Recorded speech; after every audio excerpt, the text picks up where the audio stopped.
शुक्लांबरधरं विष्णुं शशिवर्णं चतुर्भुजं प्रसन्नवदनं ध्यायेत् सर्वविघ्नोपशान्तयेत्। गुरुर्ब्रह्मा गुरुर्विष्णुः गुरुर्देवो महेश्वरः गुरुः साक्षात् परब्रह्म तस्मै श्रीगुरवे नमः।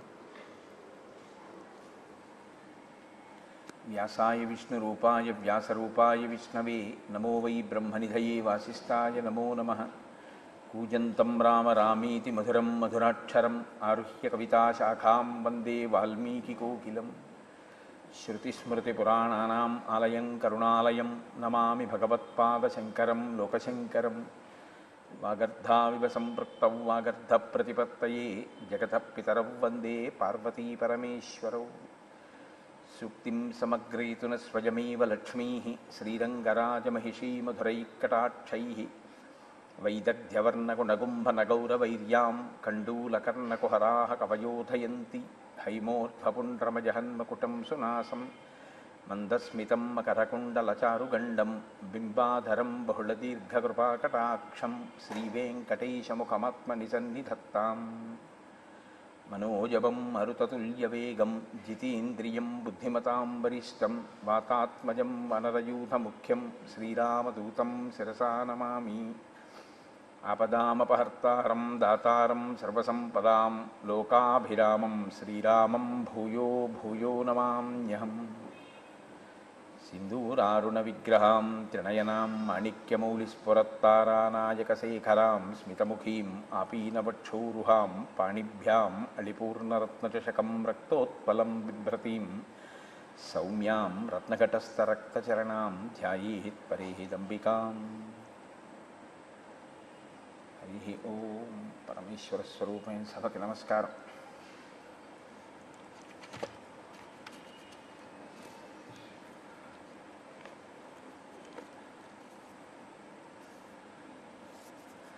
నిన్నటి రోజు కార్యక్రమం పూర్తి చేసే సమయానికి శూర్పణఖ రామచంద్రమూర్తిని దర్శించినటువంటి ఘట్టం దగ్గర మనం ఆప్ చేసి ఉన్నాం. ప్రాతకాలంలో అంత హేమంత ఋతువులో కూడా వాతావరణం ప్రతికూలంగా ఉన్నప్పటికీ సాధారణంగా లోకమంతా కూడా ఆ సమయంలో విశ్రాంతి తీసుకుందాం, బయటికి వెళ్ళొద్దు, చలికి వణికిపోతున్నామనేటటువంటి సమయంలో కూడా ఏనుగులు జలచరములు కూడా నీటి యందు ప్రవేశించడానికి భయపడేటంతటి చల్లటి వాతావరణంలో కూడా ధార్మిక నిష్ఠ అంటే ధార్మిక నిష్ఠే. ఏది ఏ సమయంలో చెయ్యాలో ఆ సమయంలో చెయ్యడంలో రామచంద్రమూర్తి సిద్ధాస్తుడు కనుక ఆయన సూర్యోదయానికి పూర్వమే బ్రాహ్మీ ముహూర్తంలో స్నానం చేసి సంధ్యావందనాది కార్యక్రమాలని పూర్తి చేసుకుని, నిత్యాగ్నిహోత్రీకుడు కనుక అగ్నిహోత్రాన్ని పూర్తి చేసుకుని అక్కడ ఉండేటటువంటి మునులతో సద్విషయముల మీద చర్చ చేస్తున్నటువంటి సమయంలో వచ్చినటువంటి శూర్పణఖ అద్వితీయమైన సౌందర్యం కలిగినటువంటి రామచంద్రమూర్తిని దర్శనం చేసింది. లోకంలో రెండు రకాలైనటువంటి పోకడలు ఉంటాయి. ఒకటి, ఒక చోట సౌందర్యం ఉంటే, ఒక చోట అందం ఉంటే దాన్ని అభినందించగలగడం, ఆ అందంలో ఈశ్వరుని యొక్క విభూతిని చూడగలగడం ఒక లక్షణం. అది ఉత్తమ లక్షణం. మమ తేజోంశ సంభవం అంటాడు గీతాచార్యుడు. ఎక్కడైనా మీకు ఒక ఉత్కృష్టమైన విభూతి కనపడింది అంటే అది ఈశ్వర సంబంధమైనటువంటి విభూతి. దాన్ని చూసి హర్షించగలగడం సత్పురుషుని యొక్క లక్షణం. ఏదైనా తన కంటికి ఆకర్షణీయంగా కనపడితే అది తనది కావాలి, తాను పొందాలి అని కోరుకునేటటువంటి లక్షణం రాక్షస లక్షణం. తాను నిర్ణయం చేసుకోవడమే, ఇది నాకు నచ్చింది కాబట్టి నేను దీన్ని పొందుతాను. అవతల వస్తువు కూడా, అవతల వ్యక్తి కూడా తన పట్ల అలాగే ఆకర్షితుడయ్యాడా లేదా, తన పట్ల అటువంటి భావనతోనే ఉన్నాడా లేదా అన్న దాంతో సంబంధం ఏమి ఉండదు. శూర్పణఖ రామాయణం అప్పుడు ఎప్పుడో జరిగేది ఎందుకు అనుకోవడం అండి? ఇప్పటికీ చూడటం లేదు మనం. తన కంటికి నచ్చితే తాను అనుభవించాలని కోరుకోవడమే రాక్షసత్వం, అంతే. అలాంటి వాళ్ళు మీకు ఇప్పటికీ కనపట్టలేదా? తెల్లవారు లేస్తే పేపర్ల నిండా అవే, టీవీల్లో న్యూస్ నిండా అవే.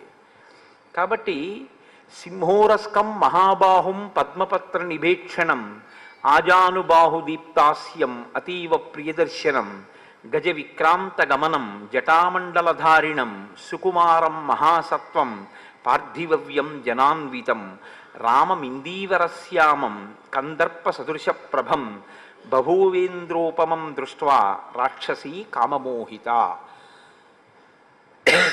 రాక్షసి అయినటువంటి శూర్పణక కామమోహిత అయింది రామచంద్రమూర్తి ఎందు.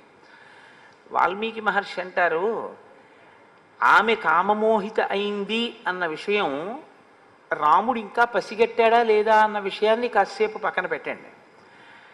వెంటనే మహర్షి, ఆయనకి వరం ఉంది కదండి, చతుర్ముఖ బ్రహ్మగారు ఆయనకి వరం ఇచ్చారు. నువ్వు ఒక్కసారి ఆచమనం చేసి కూర్చుంటే రాక్షసులైనా సరే, సీతమ్మ తల్లైనా సరే, శ్రీరామాయణంలో ఏ ఏ వ్యక్తులున్నారో వారందరి యొక్క మనోగతమైనటువంటి అభిప్రాయములు కూడా నీకు తెలుస్తాయి అని వరం. కాబట్టి అసలు అలా కామించడానికి యోగ్యమైన స్థితిలో అక్కడ ఉందా పరిస్థితి. ఆ రామచంద్రమూర్తి నా చేత అనుభవింపబడవలసిన వాడు, లేదా రామచంద్రమూర్తి చేత నేను అనుభవింపబడాలి అనేటటువంటి కోరిక కలగడానికి యుక్తాయుక్త విచక్షణ ఏమైనా ఉందా ఆ శూర్పణఖ యందు? దాన్ని చాలా అందమైన మాటలతో మహర్షి ఆవిష్కరిస్తారు. ఆయన అంటారు, సుముఖం దుర్ముఖీ రామం వృత్తమధ్యం మహోదరి విశాలాక్షం విరూపాక్షి సుకేశం తామ్రమూర్ధజ. ఆయనో చాలా అందమైనటువంటి ముఖమున్నవాడు. ఆయనది అందమైన ముఖము అంటే వాల్మీకి మహర్షికి అందమైన ముఖము అని కాదు. రామచంద్రమూర్తి యొక్క ముఖాన్ని చూసినటువంటి వాడు లోకంలో అన్ని భూతములు ఆనందాన్ని పొందుతాయి. చంద్రుణ్ణి చూస్తే ఎలా సంతోషిస్తారో, ఒక ఏనుగు ముఖాన్ని చూస్తే ఎలా సంతోషిస్తారో, ఒక తామర పువ్వుని చూస్తే ఎలా సంతోషిస్తారో, రామచంద్రమూర్తి ముఖమండలం కూడా అలాగే ఉంటుంది. కాబట్టి ఆయనది సుముఖం. పైగా ఆ ముఖం నుంచి వేరు మాట వచ్చే అవకాశం ఉండదు. అసలు మనం వినాయకుడి ప్రార్థన మొదలు పెడితే ఈ మాటతోటే ప్రారంభం చేస్తాం. సుముఖశ్చైకదంతశ్చ కపిలో గజకర్ణకః లంబోదరశ్చ వికటో విఘ్నరాజో గణాధిప అని. సుముఖ అన్న మాటకి ఉన్నటువంటి గొప్పతనం ఏమిటంటే, ఏ ముఖాన్ని చూడడం వల్ల మీకు అభ్యుదయం కలుగుతుందో ఆ ముఖం సుముఖం. అసలు అది మంచి ముఖం. లక్ష్మీ స్థానాలు 5 ఒకటి ఏనుగు యొక్క కుంభస్థలం. కాబట్టి గజముఖాన్ని దర్శనం చేయడమే మీకు అభ్యున్నతి హేతు. కాబట్టి వినాయకుడి యొక్క ముఖం గజముఖంగా పరమేశ్వరుడు ఉంచడానికి కారణాల్లో ఒకటి. ఆయన యొక్క రూపాన్ని మీరు ఇలా చూడగానే, ఆ గజముఖాన్ని చూడగానే లక్ష్మీ కటాక్షం కలుగుతుంది. అంత గొప్ప ముఖం కాదు. సాధారణంగా మనం మన మనసుని పెట్టవలసి ఉంటుంది. మీరు చేతులతోటి కాళ్ళతోటి చేసేటటువంటి క్రియాకలాపం అంతా దేని కొరకు అంటే, దీన్ని అడ్డుపెట్టి మీ మనసుని ఈశ్వరుడి దగ్గరికి తీసుకురావడం ప్రధానంగా ఉంటుంది. షోడశోపచార పూజ రహస్యం కూడా అంతే. సదా మోహాటవ్యాం చరతి యువతీనాం కుచగిరో నటత్యాశా శాఖా స్వటతి జడితి స్వైరమభిత అంటారు శంకర భగవత్పాదులు. నిరంతరం తిరుగుతూ ఉంటుంది మనస్సు. తిరిగే మనస్సుని ఉపచారములను మార్చి భగవంతుని యొక్క పాదార విందముల దగ్గరికి తీసుకురావడానికి ఉపకరణంగా మీరు ఈ ఉపచారములను వాడుకుంటారు. ప్రధాన ప్రయోజనం మనసుని తీసుకురావడమే. మనసుని తీసుకురాకుండా ఉపకరణాలని తీసుకొచ్చారనుకోండి, ఉపయోగం ఏమైనా ఉంటుందా అంటే దానికి ఉపయోగం ఉంటుంది అని శాస్త్రాలు నిర్ధారించలేదు. శంకరులే శివానందలహరి చేస్తూ గభీరే కాసారే విశతి విజనే ఘోర విపినే విశాలే శైలే చ భ్రమతి కుసుమార్థం జడమతి అన్నారు. ఎందుకురా అనవసరంగా పువ్వుల కోసం, పళ్ళ కోసం, ఆ పత్రి కోసం అన్ని చోట్ల తిరుగుతుంటావు? తిరిగి నువ్వేం సాధించావు? సమర్ప్యై చేత సరసిజముమానాదభవతే సుఖేనావస్థాతుం జనహన జానాతి కిమహో. నీ మనస్సు అనేటటువంటి తామర పువ్వుని తీసుకెళ్ళి పరమేశ్వరుడు యొక్క పాదముల దగ్గర పెడితే సంతోషించి నీ వెంట పడినట్టుగా నువ్వు తెచ్చిన సంభారములకు ఆయన సంతోషపడిపోయేటటువంటి వాడు కాడన్న విషయాన్ని నువ్వెందుకు తెలుసుకో? ఆయనకి కావలసింది మనస్సు. నువ్వు మనసు పెట్టి పూజ చెయ్యగలిగితే ఉపచారములు అన్నీ ఉన్నాయా లేదా అన్నది కూడా ఈశ్వరుడు చూడడం. ఉపచారములు అన్నీ సమకూర్చుకోవాలనుకోవడం భక్తి. నేను అలాగని ఎందుకంటే అన్నీ మానేసేయండి అని నేను చెప్తున్నానని మీరు అనుకోవద్దు. ఒక్కొక్కసారి ఉపచారమునందు లోపం వచ్చిందనుకోండి, అందుకే శాస్త్రంలో దాన్ని పూరణ చేసేస్తారు. ఒక అక్షత సమర్పిస్తే చాలు. నడుము విరగనటువంటి బియ్యం పసుపుతో కలిస్తే దాన్ని సమర్పిస్తే సింహాసనాన్ని మీరు సృష్టించవచ్చు. మీ మనస్సు ఉండాలి. అందుకే శంకరులు రత్నైకల్పిత మానసం హిమజలై స్నానంచ దివ్యాంబరం నానారత్న విభూషితం మృగమదా మోదాంకితం చందనం అంటూ మానస పూజలో ఇవన్నీ కూడా నేను నా మనసుతో సృష్టించాను అంటారు. ఆ మనస్సు అక్కడ పెట్టడం అన్నది మీకు ఆ మనసుతో దర్శనం చేయడం అనేటటువంటిది ఇంద్రియములలో ఉండే శక్తుల్ని మనసు తీసుకుని మనసు అంతర్ముఖమై పరమేశ్వరుణ్ణి అథాంగ పూజ యందు దర్శనం చేయడం నేర్చుకోవాలి. అందుకు పాదాల నుంచి తల వరకు పూజ చేయడం అనేటటువంటిది విగ్రహంలో కనపడుతుందని కాదు, ఇక్కడ కనపడాలి మీకు. కానీ వచ్చిన ఇబ్బందల్లా ఎక్కడొస్తుందంటే అదొక్కటే జరగదు, ఆ మనసే నిలబడదు, మిగిలినవన్నీ జరుగుతాయి. బిల్వాలు తీసుకొస్తాం, తులసి పత్రి తీసుకొస్తాం, అక్షతలు తీసుకొస్తాం, కొబ్బరికాయలు తీసుకొస్తాం, పువ్వులు తీసుకొస్తాం, అన్నీ తీసుకొస్తాం. ఉపచారమా? ఆ మంత్రానికి ఆ ఉపచారం అది యాంత్రికంగా జరిగిపోతూ ఉంటుంది. కానీ ఒక్కనాటికి మనసు మాత్రం అక్కడికి వెళ్ళి నిలబెట్టగలగడం అనేటటువంటిది కుదిరేటటువంటి విషయం అంత తేలికగా కాదు. అలా కానీ మయ్యేవ మన ఆదత్సా మయి బుద్ధిం నివేశయ అంటాడు గీతాచార్యుడు. నా యందు నీ మనసు పెట్టు అంటాడు. అలాగే పెట్టేశానండి అంటే అయిపోయింది, అంతే, జన్మ సార్థకం అయిపోయింది. అంత తేలికేంటి?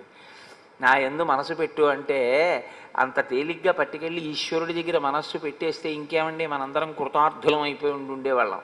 అది చేత కాకే కదా ఈ అల్లరంతా వచ్చింది. ఆ మనస్సుని పెట్టడం అనేటటువంటిది చాలా చాలా కష్టం. భగవాన్ రమణులు కూడా దీని గురించి ప్రస్తావన చేస్తూ ఒకచో అంటారు, నేను 1,00,000 బిల్వార్చన చేద్దాం అనుకుంటున్నాను, కొన్ని బిల్వాలు తక్కువయ్యాయి, ఏం చేయమంటారని అడిగారు ఒక ఆవిడ వెళ్ళి భగవాన్ రమణుల్ని. ఆయన అన్నారు, ఎన్ని బిల్వాలు తక్కువయ్యాయి అన్నారు. ఓ 2-3 వేల బిల్వాలు తక్కువై ఉంటాయండి అన్నారు. ఓ 2-3 వేల పర్యాయాలు నీ ఒళ్ళు గిల్లుకో అన్నారు ఆయన. అంటే ఆవిడ అదే నా ఒళ్ళు గిల్లుకోవడం ఏమిటి అని అడిగింది ఆవిడ. అడిగితే ఆయన అన్నారు, ఏముంది నీకు 1,00,000 బిల్వార్చన అంటే చెట్టు దగ్గర గిల్లుతావు బిల్వాలంతే, అవి తీసుకొచ్చి కనీసం ఒక చాప వేసో ఒక వస్త్రం వేసో దాని మీద బిల్వాలు పెడదామని కూడా ఉండదు. శివాలయంలోకి తీసుకొచ్చి నేల మీద బారేయడమే, అయిపోయింది పూజ. నువ్వు చేసేది పునఃపూజ.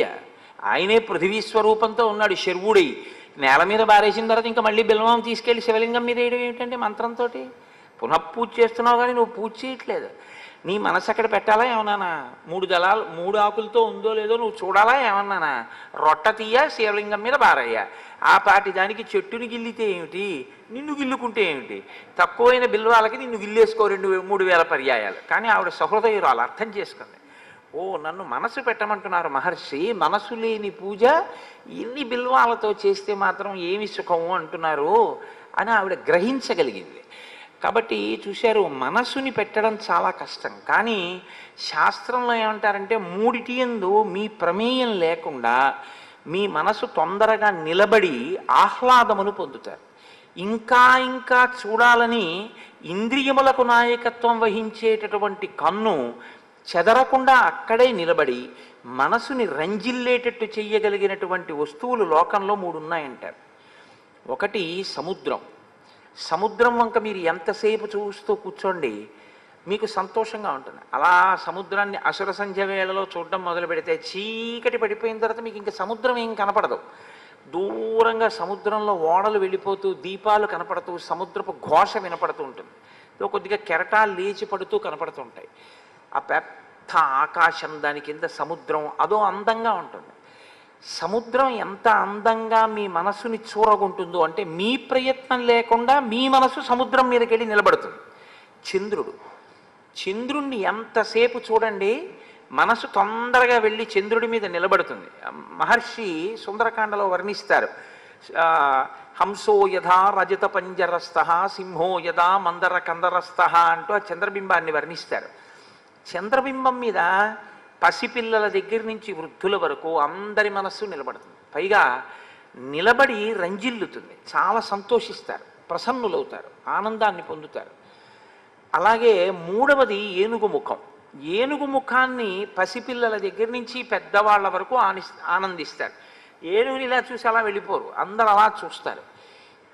దేనిని చూసినప్పుడు మీరు ప్రయత్నపూర్వకంగా మీ మనసుని మీరు పెట్టవలసిన అవసరం లేకుండా మీ మనసుని తానే లాక్కుని మీ మనసు అక్కడ మీ చేత పెట్టించి మీరు పెట్టడం వల్ల మీకు కొంత పుణ్యాన్ని ఇచ్చి మీకు ఆ పుణ్యము వల్ల అభ్యున్నతిని ఇవ్వగలదు. అటువంటి ముఖానికి సుముఖం అని పేరు. కాబట్టి సుముఖశ్చైక దంతశ్చ కపిలో గజకర్ణక లంబోదరశ్చ వికటో విఘ్నరాజో గణాధిప అంటూ కొన్ని నామాల్ని ఏరి కూర్చి ఎవరెవరైతే ఈ నామములను చేస్తున్నారో వారికి ప్రవేశే నిర్గమే తథా సంగ్రామే సర్వకార్యేషు విఘ్నస్తస్య నజాయితే అని విఘ్నములు రావు అంటూ విఘ్నేశ్వరుడి మీద ఒక ప్రార్థన చేసి ప్రారంభం చేస్తుంటారు. రామచంద్రమూర్తి యొక్క ముఖము కూడా సుముఖమే. ఎందుకో తెలుసా అండి, ఆయన యందు ఘోర అఘోర రూపములు రెండు ఉంటాయి. మహర్షి ఈ విషయాన్నే శ్రీరామాయణంలో శివకేశవ అభేదమైనటువంటి తత్వం అడుగడుగునా మీకు కనపడుతుంది. నిన్ననే మీకు ఒక శ్లోకాన్ని ఉదాహరించి ఉన్నాను. గోదావరి నదిలో స్నానం చేసి వస్తున్నటువంటి సీతారామ లక్ష్మణుల యందు వాల్మీకి మహర్షికి పార్వతీ పరమేశ్వర నందీశ్వర స్వరూపములు దర్శనమయ్యాయి. ఆయన ప్రతి చోట శివుడికి రాముడికి ఉన్న అభేదాన్ని ఆవిష్కరిస్తుంటారు. మనం ఏ దృష్టికోణాన్ని అలవాటు చేసుకోవాలో చూపిస్తుంటారు. అంత గొప్ప ముఖం రామచంద్రమూర్తి యొక్క ముఖం. అదే రామచంద్రమూర్తి యొక్క ముఖం రాక్షసుల పాలిట ఘోర రూపం. వాళ్ళు అది రుద్రస్వరూపం. దాన్ని చూస్తేనే హడిలిపోతారు, అలా ఉంటాడు ఆయన. భక్తులైన వారికి ఆయన ప్రసన్నమూర్తి. ఆయన ఎప్పుడూ మీరు చూడండి, రాముడు అసలు కోదండం పట్టుకోకుండా నిలబడినటువంటి మూర్తి మీరు ఎక్కడైనా చూసారా? చాలా ఎక్కడో అరుదుగా ఉంటుందేమో. రాముడు అంటే ధనస్సు పట్టుకునే ఉంటాడు. అసలు మనం రుద్రం మొదలు పెడితే అలా ధనస్సు పట్టుకుంటే రుద్రమన్యవతోత ఇషవే నమః నమస్తే అస్తు ధన్వనే బాహుభ్యాముతతే నమః అని మొదలు పెడతాం. ఆ ధనస్సు ఏమిటయా స్వామి చేతిలో? మాకు భయం వేస్తోంది పిల్లలం, ఎందుకు ధనస్సు పట్టుకున్నావు? మేమైనా కోపం వచ్చిందా?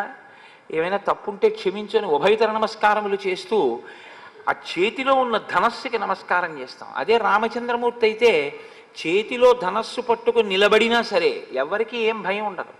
ఆయన ధనస్సు పట్టుకున్నాడు కాబట్టి మేము సంతోషంగా ఉండగలుగుతున్నాం. మహానుభావుడు తక్కువేమి మనకు రాముండొక్కడుండు వరకు పక్కతోటుగా భగవంతుడు మన చక్రధారి అయి చెంతనే ఉండగా తక్కువేమి మనకు అంటాడు మహానుభావుడు రామదాస్ గారు. ఆ రామచంద్రమూర్తి కోదండం పట్టుకుని నా పక్కన ఉండగా మనకి భయం ఏమిటి? ఇంద్రియముల భయం కూడా లేదు. ఆయనే మనకి గురుస్వరూపమై మనని ఏ మార్గంలో ప్రయాణించాలో అటువైపుకి పయనింప చేస్తాడు అని లోకం నమ్ముతుంది. కాబట్టి సుముఖం, ఆయనది సుముఖం, ఆవిడిది దుర్ముఖి. ఆవిడిది చాలా భయంకరమైనటువంటి దుష్టమైనటువంటి ముఖం. ఇక నేను దాని గురించి పెద్ద వర్ణించక్కర్లేదు, ప్రయోజనం లేని విషయానికి పెద్ద వర్ణన ఏమిటి? దీనికి వ్యతిరేకమైన ముఖం ఆ ముఖం. ఆ ముఖం చూస్తే కొత్త పేడ అంటుకుంటుంది ఏమైనా. వృత్తమధ్యం మహోదరి, ఆయనో సన్నటి నడుమున్నవాడు, ఆవిడో మహోదరి చాలా పెద్ద కడుపున్నది. విశాలాక్షం, ఆయనో విశాలమైనటువంటి కన్నులున్నవాడు. విరూపాక్షి, ఆవిడో వికృతమైన కన్నులున్నది. సుకేశం, ఆయనో అందమైనటువంటి కేశపాశమున్నవాడు, జుత్తున్నవాడు. ఆవిడో తామ్రమూర్ధజ, ఎర్రటి రాగి జుత్తు ఉంటుందే, ఆ రాగి జుత్తు ఎలా ఉంటుందో అటువంటి చిమ్ముకుపోయినటువంటి జుత్తున్నది.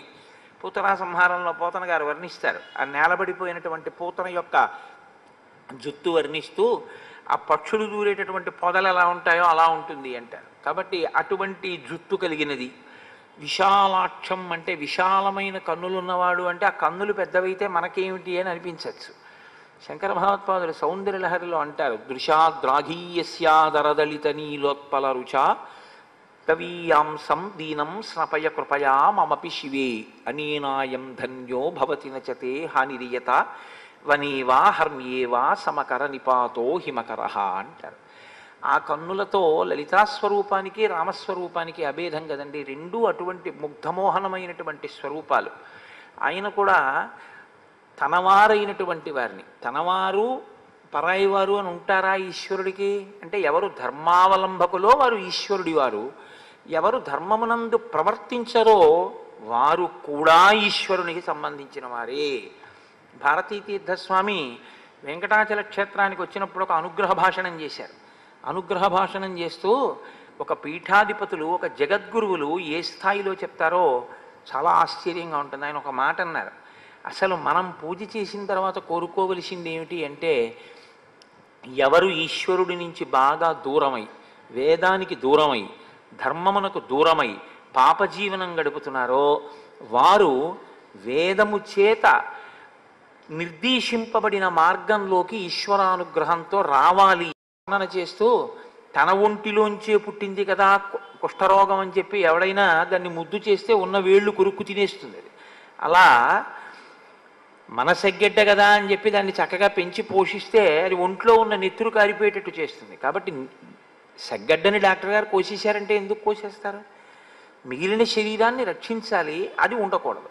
ఇక వాడు ఆ శరీరంతో ఉంటే ధర్మ వ్యతిరిక్తమైనటువంటి పనులు చేసి ఇంకా ఇంకా పాపం మూట కట్టుకుంటాడు. అందుకని తీసేస్తాడు తప్ప అది కూడా అనుగ్రహమే. నిజానికి అనుగ్రహంతో చేసేటటువంటి పనే తప్ప ఆగ్రహంతో చేసేటటువంటి పని కాదు. అందుకే పెద్దలు ఒక మాట చెప్తుంటారు. చాలామంది తెలిసి తెలియని తత్వంతోటో ఒక మౌఢ్యంతోటో ఒక మాట మాట్లాడుతుంటారు.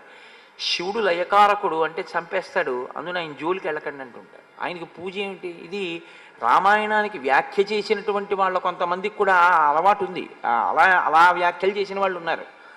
శివుడు లయకారకుడు అందుకని చెప్పి ఆయన జోలికి వెళ్ళకూడదు, ఆయనకు పూజ చేయకూడదు అని ఒక పక్షపాతంతో కూడినటువంటి మాట చెప్తూ ఉంటారు. శివుడు లయకారకుడు అంటే ఆయన చేసే ప్రళయాలలో 3వ ప్రళయం మహాప్రళయం. మహాప్రళయం చేస్తాడు అంటే చంపేస్తాడని కాదు. ఎవరెవరు ఈశ్వరుణ్ణి పొందలేకపోయారో వాళ్ళని ఈశ్వరుడు పొందుతాడు. దానికి మహాప్రళయం అని పేరు. నల్లపూసలు ఉన్నాయి, మైనపు ముద్దు ఉంది. నల్లపూసల మైనపు ముద్దను అంటుకోలేకపోయాయి, మైనపు ముద్దు వచ్చి నల్లపూసల మధ్యలో దొల్లిద్ది. ఇప్పుడు నల్లపూసలన్నీ ఏమయ్యాయి? మైనపు ముద్దకు అంటుకున్నాయి.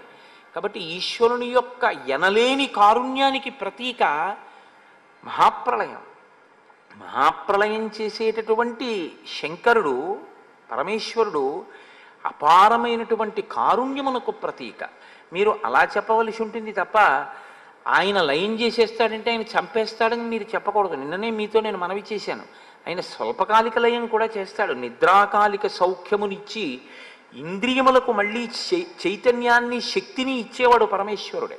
ఆయన అనుగ్రహం లేకపోతే నిద్ర పట్టలేదనుకోండి, నిద్ర పట్టకపోతే అన్నం సహించదు, అన్నం సహించకపోతే నిద్ర పట్టదు. ఈ రెండూ లేవనుకోండి, 3 రోజులు పోయిన తర్వాత చూసుకోండి కళ్ళు ఎంత లోపలికి ఎడతాయో. అయితే చిత్రం ఏమిటంటే ఎంత నింద చేస్తున్నా పోన్లే పిల్లాడన ఆయన అలా ఇస్తూనే ఉంటాడు. అది గమనించిన వాడన్నాడు జగతపితరవ్ వందే పార్వతీ పరమేశ్వరవు అన్నాడు. ఆయన తల్లి తండ్రి కదా, క్షమించేస్తాడు, ఉదారుడు అన్నాడు. కాబట్టి అటువంటి స్వభావం ఉన్నటువంటి వాడే రామచంద్రమూర్తి. పేరు మారుతుందేమో కానీ పరమాత్మ యొక్క స్వభావమునందు మార్పే ఉంటుందండి, అదేం ఉండదు. నరుడిగా ఉన్నా ఆయన తత్వం అలాగే ఉంటుంది. కాబట్టి సుముఖం దుర్ముఖీం రామం వృత్తమధ్యం మహోదరి విశాలాక్షం విరూపాక్షి సుకేశం తామ్రమూర్ధజ ప్రీతిరూపం విరూపాస. ఆయన స్వరూపమో చాలా ప్రీతి కలిగేటట్టుగా ఉంటుంది. ఆవిడదో చాలా విరూపమైనటువంటి స్వరూపం, అంటే వికృతమైనటువంటి స్వరూపంతో ఉంటుంది. సుస్వరం, ఆయన మాట్లాడితే చాలా అందంగా ఉంటుంది, వినాలనిపిస్తుంది. వినాలనిపించి మాట్లాడడం కూడా మంచి మాట అని నేను చెప్పడం చాలా కష్టం. నేనేమిటి, ఎవరైనా అలా చెప్పలేరు. వినాలనిపించేటట్టుగా మాట్లాడిన మాటంతా మంచి మాట అని మీరు అనుకోకండి. శ్రీరామాయణం అసలు యథార్థానికి వాగ్వైభవమే శ్రీరామాయణం. వాక్కు మనుష్యునకొక్కనికి ఉన్న అనుగ్రహం. ఈశ్వరుడు ఒక్క మనుష్యునకు మాత్రమే ఇచ్చాడు వాక్కు. శ్రీరామ రామ రామేతి రమే రామే మనోరమే 3 మాటలు శ్రీరామ శ్రీరామ శ్రీరామ అని వాడు విష్ణు సహస్రం చేసుకున్నటువంటి ఫలితాన్ని మనిషి పొందుతున్నాడు. ఏది సృష్టిలో ఇంకో ప్రాణిని అలా పొందమనండి? పొందలేదు.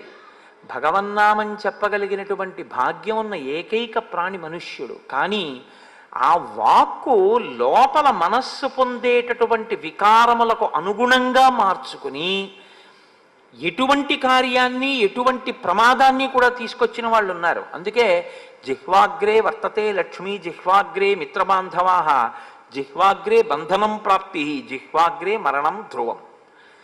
శ్రీరామాయణంలోనే మీరు చూడండి, మందర మాట్లాడిన మాట ఎంత దూరం వెళ్ళింది. నారదుడు వచ్చి చెప్పిన సంక్షేప రామాయణం ఎంత రామాయణమైంది. రామచంద్రమూర్తి మాట్లాడేటటువంటి మాట ధర్మబద్ధమై ఉంటుంది. ఆయన ఒక్క మాటే మాట్లాడచ్చు, కానీ ఆ ఒక్క మాట ఎలా ఉంటుందంటే మీరు కోరి కోరి ఏరుకోవలసిన సాలగ్రామంలా ఉంటుంది. రమణ మహర్షి ఓ మాట అంటూ ఉండేవారు, సాలగ్రామం ఎక్కడ ఉంటుంది? రాళ్లలోనే ఉంటుంది. సాలగ్రామాన్ని ఎక్కడ ఏరుకోవాలి అంటే సాలగ్రామాలు దొరికేది ఏమీ ఉండదు, సాలగ్రామం రాళ్లలోనే దొరుకుతుంది. రాళ్ల మధ్యలో ఏరుకుని రాళ్ళని విడిచేసి సాలగ్రామం ఏరుకోవాలి. రాముని మాటలను మీరు ఏరుకోవాలి. రాముడు మాట్లాడితే అలా ఉంటుంది, ఎక్కడ ఎంత సంక్షిప్తంగా మాట్లాడాలో అలా మాట్లాడతాడు. రాముడు మాట్లాడితే పరమ ధార్మికంగా ఉంటుంది. నడిచే దేవుడిని పేర్గాంచినటువంటి చంద్రశేఖర పరమాచార్య తరచూ ఒక మాట చెప్తూ ఉండేవారు, రాముడు ఎప్పుడు మాట్లాడినా శాస్త్రం ఇలా అంది అని మాట్లాడతాడు, ఋషులు ఇలా అన్నారు అని మాట్లాడతాడు, శృతి ఇలా అంది అని మాట్లాడతాడు తప్ప రాముడు నేను ఇలా అంటున్నాను అని మాట్లాడు. అంటే తను ప్రమాణం చెప్పాలన్నది రాముడి ఉద్దేశ్యం కాదు, ప్రమాణాన్ని వైదికంగా తీసుకుంటాడు. వేదంలోంచి ప్రమాణాన్ని తీసుకుని తాను చెప్పి తాను ఆ ప్రమాణాన్ని అనుసరించేటటువంటి వాడు రాముడు. కాబట్టి ఎక్కడెక్కడ మీకు రాముని వాక్కులు వినపడ్డాయో అక్కడక్కడ మీకు స్మృతులు చదవవలసిన అవసరం లేకుండా మీరు అనుష్ఠించవలసినటువంటి ధర్మము మీకు ప్రబోధం చేయబడిందని గుర్తు. అందుకే శ్రీరామాయణం ఎందుకు చదవాలి అంటే, ధర్మం తెలుసుకోవాలంటే రామాయణం చదవాలి. ధర్మం ఎందుకు తెలుసుకోవాలి అంటే, అసలు నీ నర ఉపాధి ధన్యత పొందాలి అంటే, జీవుడు ధన్యత పొందాలి అంటే ధర్మం తెలుసుకోవడానికి రామాయణం చదవాలి. కాబట్టి మాట అంటే అందంగా మాట్లాడేయడం కాదు. రావణుడు కూడా మాట్లాడతాడు, అబ్బో సుందరకాండలో ఎంత ప్రసంగం చేస్తాడో. సుందరకాండేమి ఎక్కడైనా అలా మాట్లాడతాడు. ఆయన మాట్లాడితే చాలా ప్రమాదకరంగా ఉంటుంది. మీరు చూద్దురు కానీ కొద్దిసేపట్లోనే వస్తాడు, మారీచుడితో మాట్లాడతాడు. ఎంత కర్కశంగా, ఎంత దారుణంగా ఉంటుందో. ఎవరి గురించి ఏ మాట మాట్లాడడానికి నాలుకకి ఏమి నరం ఉండదు. అంటే మనం అసలు ఇలా మాట్లాడడమా అన్న వివేచన ఏమీ ఉండదు.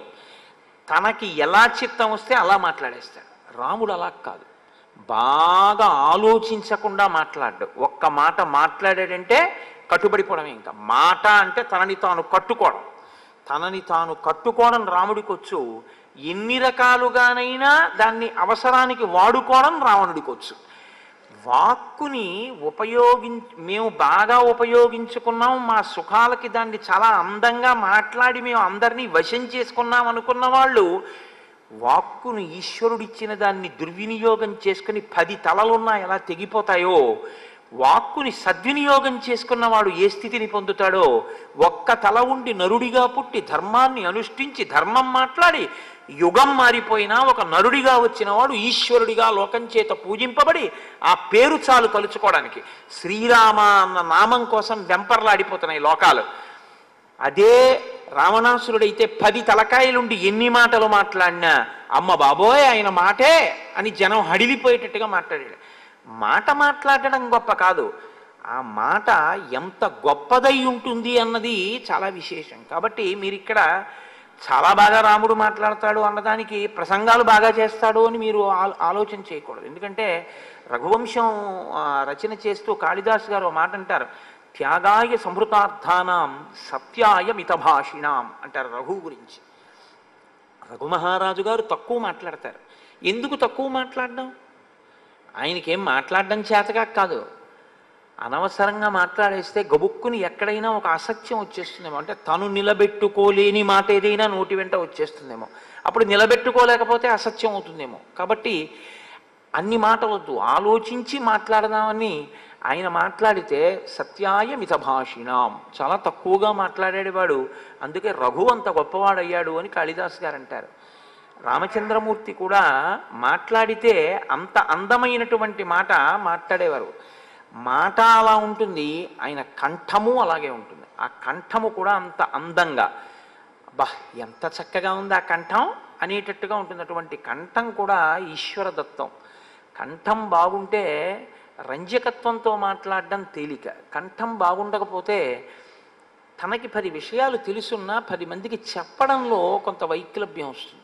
నాకు ఒక మహాపురుషుడు తెలుసు, అటువంటి వారిని ఎంత మాత్రం తక్కువ చేయడం నా లక్ష్యం కాదు. నాకు ఆయన పేరు చెప్పడం కూడా ఈ పరిస్థితిలో ఇష్టం లేదు. చాలా గొప్ప సంస్కృతాంధ్రముల యందు మహాపండితుడు, మహానుభావుడు. కానీ వారికి విపరీతమైన నత్తి ఉండేది. అస్సలు ఒక వాక్యాన్ని నిర్మించి పలకడం చాలా కష్టం. దగ్గరగా 80 సంవత్సరాల పైచిలకు జీవించి వారు రాజమండ్రిలో శరీరాన్ని విడిచిపెట్టారు. మహాపండితుడు, అందులో ఇంకా నిస్సందేహం, అంతటి పరమభక్తుడు. ఈ ప్రాంతం విజయవాడలోనూ అక్కడ చాలా కాలం ఉండి తన కవితా సుగంధము చేత, తన భక్తి చేత శ్రీరామాయణ కల్పవృక్షమే ఇచ్చినటువంటి విశ్వనాథ సత్యనారాయణ గారికి గొప్ప అంత్యవాసిగా ఉండేవారు వారు. అటువంటి వ్యక్తి బాగా నత్తి ఉండడం వల్ల అస్సలు పాపం మాట్లాడలేకపోయేవారు. కానీ ఆయన దగ్గర మీరు కూర్చుంటే అసలు ఆయన మాట్లాడేటటువంటి మాటలు అవి మాటలు కావు. ఏదో వివిక్త శృతి సాగర అన్నట్టు ఆ శృతి అనబడేటటువంటి సముద్రంలోంచి వజ్రాలు పైకి తీసి మీ చేతిలో పెడితే ఎలా ఉంటుందో ఆయన మాటలు అలా ఉండేవి. అంత గొప్ప దార్శనికుడు. కానీ స్వరమునకు, స్వరం అంటే ఆ కంఠస్వరము అని మీరు అనుకోకపోతే నత్తి మాటకు ప్రతిబంధకంగా వచ్చింది. కాబట్టి ఆ స్వరం అన్నది కూడా చాలా అవసరం. సుస్వరం. రాముడికి అటువంటి ఇబ్బందులు ఉన్నవాడు కాడు, చాలా చక్కని కంఠస్వరం ఉన్నవాడు ఆయన. ఆ స్వరం అలా తెలుసున్నవాడు వేదమంత్రాన్ని కూడా బాగా చెప్పగలడు, దేవతల యొక్క అనుగ్రహాన్ని బాగా పొందగలడు. ఎందుకంటే వేదము స్వరప్రధానమైనటువంటిది. ఉదాత్త అనుదాత్త ఆ స్వరితము అనబడేటటువంటి ఆ స్థాయి భేదాన్ని వేదమంత్రంలో ఎవరు సుస్వరంతో పాటిస్తారో వాళ్ళకి దేవతలు కూడా వశులవుతారు అని చెప్తున్నారు. లేకపోతే వేదమంత్రాన్ని ఏదో ఆ రేడియోలో సంగీతం నేర్చుకున్నట్టును పుస్తకం కొనుక్కుని వేదం నేర్చుకోవడానికి ఏమి ఉండదు, గురుముఖంగా నేర్చుకోవలసి ఉంటుంది వేదాన్ని. కాబట్టి ఆమెయో భైరవ స్వర, గాడి ధరిస్తే ఎలా ఉంటుందో అటువంటి స్వరం ఉన్నది ఆవిడే. ఆవిడ అంటే నా ఉద్దేశంలో శూర్పణఖ. తరుణం దారుణ వృద్ధ, ఆయనో యవ్వనంలో ఉన్నవాడు రామచంద్రమూర్తి, ఆవిడో పరమ వృద్ధురాలు. దక్షిణం, ఆయనో చాలా నేర్పరి అయినటువంటి వాడు, ఆవిడో వామభాషిణి, నోటికి ఏదొస్తే అది మాట్లాడేస్తూ ఉంటుంది. ఆ మాటలకి ఒక రుజుత్వం ఏం ఉండదు, వక్రమైనటువంటి మాటలు. తన కార్యం నెరవేర్చుకోవడానికి, తాను ఇష్టపడింది సమకూర్చుకోవడానికి ఆవిడ ఎలాగైనా మాట్లాడుతుంది. అటువంటిది న్యాయవృత్తం, ఈయనది ఎప్పుడూ న్యాయమైనటువంటి మార్గం, ధార్మికమైన మార్గం. ఆవిడదో సుదుర్వృత్త, ఆవిడది దుర్వృత్తం. అంటే ఆవిడ యొక్క నడవడికి ప్రమాణం ఏమి ఉండదు, నేను దీన్ని బట్టి ప్రవర్తించాలి అని ఆవిడేమనుకోదు. ఆవిడ మనసులో పుట్టిన కోరికని బట్టి ఆవిడ ప్రవర్తిస్తుంది. ఒక గారె తినేద్దామనుకున్న కుక్క అది నైవేద్యం పెడతారని చూడకుండా కూడా కరియబడి ఎలా ఎత్తుకుపోతుందో ఆవిడ మాట కూడా అంతే. ఎప్పటికీ ఎక్కడ తన మనసులో కోరిక తీరాలనుకుంటుందో అక్కడ అలా మాట్లాడగలదు, అలా ప్రవర్తించగలదు. ఏడవడం కూడా తన కోరిక కోసం ఏడవగలదు, నవ్వినా తన కోరిక కోసం నవ్వగలదు, లేని అందం ఉందని చెప్పగలదు, ఉన్న అవగుణాలని గుణములుగా చెప్పగలదు. తప్ప అసలు తన మాటకి తన ప్రవర్తనకి ఒక ప్రమాణమును బట్టి ప్రవర్తించేటటువంటి రూపం ఉన్నది కాదు, అటువంటి నడవడి ఉన్నది కాదు. కాబట్టి న్యాయవృత్తం సుదుర్వృత్త. ప్రియం అప్రియ దర్శన, ఆయన దర్శనమేమో ప్రియమైనటువంటి దర్శనం, ఆవిడదేమో అప్రియమైనటువంటి దర్శనం. అంటే ఆవిడ్ని చూస్తేనే ఏదో ప్రమాదం వస్తుంది. లోకంలో కొన్నింటికి ఆ లక్షణం ఉంటుంది. అంత రజోగుణ తమోగుణ భూయిష్టమైనటువంటి స్వరూపాన్ని మీరు చూసినంత మాత్రం చేత ఏదో అమంగళం కలుగుతుంది. అందుకేగా ఇప్పటికీ లోకంలో కొన్నిటిని అశుభశకునములుగా పరిగణించడం అనేటటువంటిది వచ్చింది. ఆయన ప్రియదర్శనం, ఆయన్ని చూడడం అనేటటువంటిదే చాలా ఆనందదాయకంగా ఉంటుంది. శరీరజ సమావిష్ట రాక్షసీ వాక్యమబ్రవీత్. అటువంటి శూర్పణఖ రామచంద్రమూర్తిని చూసి మన్మధుని చేత ఆవేశింపబడింది. అంటే ఆమెకి కామము కలిగినది. ఇక్కడ మహర్షి ఒక చాలా గొప్ప మాట చెప్తున్నారు. ఇంత వృద్ధురాలైనటువంటిది, రాక్షసి అయినటువంటిది, వికృతమైనటువంటిది అందమైన రాముణ్ణి చూడగానే ఏమనుకుందంటే ఇంత అందమైన వాడు కాబట్టి ఈయన చేత నేను భోగింపబడాలి అనుకుంది. అసలు అలా అనుకోవడం కూడా న్యాయమా? అసలు అటువంటి కోరిక పుట్టచ్చా? ఆవిడికి ఏం అక్కర్లేదు. అలా ఎందుకు అక్కర్లేదు? ఒక్కటే కారణం, పైన చెప్పారుగా.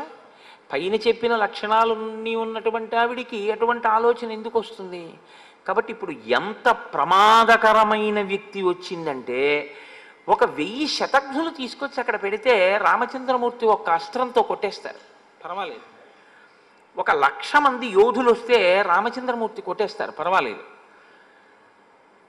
ఒక్క శూర్పణక వస్తే ఆయన సీతమ్మనే పోగొట్టుకోవలసి ఉంటుంది. ఇదే అప్రియ దర్శనం. ఏమిటో తెలుసా అండి, లోపల ఉన్నటువంటి ప్రవృత్తి అటువంటిది, ఆ మనస్సుకు ఉండేటటువంటి స్థితి అటువంటిది. ఆవిడిప్పుడు ఎలా కావాలంటే అలా మాట్లాడుతుంది. ఆ మాటల చేత తన మనసులో ఉన్నటువంటి కోరిక యొక్క వ్యగ్రత చేత ఆవిడ ఎంత భయంకరమైన స్థితినైనా సరే కల్పించగలదు. కాబట్టి ఆవిడ రావడమే పరమ ప్రమాదకరమైనటువంటి సన్నివేశం. కానీ అవతార ప్రయోజనం నెరవేరాలి అంటే శూర్పణక రావడం వినా మార్గం లేదు. అందుకేగా అగస్త్య మహర్షి మహానుభావుడు, త్రికాల వీధి కనుక నువ్వు పంచవటిలో ఉండు అనడానికి కారణం ఇది. రాక్షసులు రావాలి, శూర్పణక రావాలి, ఆమె రావణుడి దగ్గరికి వెళ్ళాలి, రావణుడు రావాలి, సీతాపహరణం జరగాలి, అప్పుడు కానీ రాముడు రావణ సంహారానికి అడుగువేయడు. కాబట్టి ఇప్పుడు శూర్పణక రాముణ్ణి చూసి రాముణ్ణి ప్రశ్న వేస్తోంది. ఆవిడ ఆయన్ని ప్రశ్న వెయ్యగలిగినటువంటి సత్తా ఉన్నదా అంటే యోగ్యతాయోగ్యతల యొక్క విచారణ లేకుండా కామమోహితయ్యి మాట్లాడుతోంది. జటీ తాపసరూపేణ సభార్య శరచాపధృత్ ఆగతస్త్వమిమం దేశం కథం రాక్షస సేవితం కిమాగమనకృత్యంతే తత్ త్వమాఖ్యాతుమర్హసి. నీవు జటివై జటలు కట్టుకుని ఉన్నావు, తాపసి ఎలా ఉంటాడో అలా ఉన్నావు, పక్కన భార్య ఉంది. ఇంతకన్నా దారుణం ఏమిటండి, పక్కనున్న ఆవిడ భార్య అని ఆవిడికి తెలుసు, ఆయన నరుడు అని తెలుసు. భార్య పక్కన ఉండగా ఈమె ఆయన యందు కామమోహిత అయింది. శరచాపధృత్ ధనుర్బాణాలు పట్టుకున్నావు. జటిగా ఉన్నావు కాబట్టి తాపసి అనుకోవాలా, ధనుర్బాణములు పట్టుకున్నావు కాబట్టి నువ్వు రాజు అనుకోవాలా? పక్కన భార్య ఉంది, నాకు సందేహాస్పదంగా ఉంది ఈ విషయాలన్నీ. అప్పుడు మీరెవరు, ఎందుకు ఇక్కడ ఉన్నారో ఇది కాదు. ఆవిడ అడగడమే అసలు అవతల వారిని శంకించేటటువంటి రీతిలో. ఏమంటే ఆయన నేను ఆ ఊళ్ళో ఉన్నప్పుడు వారికి 80 సంవత్సరాలు, ఇప్పుడు కులాసాగా ఉన్నారా వారు అని అడగడం ఒక ఎత్తు. అప్పుడే 80 ఏళ్ళు, ఆయన ఇంకా ఉన్నారా చచ్చిపోయాడండి అని అడగడం ఒక ఎత్తు. మనస్సులో భావన పవిత్రమైతే వాక్కు పవిత్రంగా ఉంటుంది, మనసులో భావన అపవిత్రమైతే వాక్కు కూడా అలాగే ఉంటుంది. అందుకే వాక్కు చాలా పదిలంగా ఉండాలి, చాలా పవిత్రంగా ఉండాలి. కొంతమంది నోటితో ఆయన చచ్చిపోయారండి అని కూడా అనరు, ఆయన శరీరం విడిచిపెట్టారండి అంటారు. ఎంత మంగళప్రదంగానూ ఉంటాయి ఆ వాక్కులు.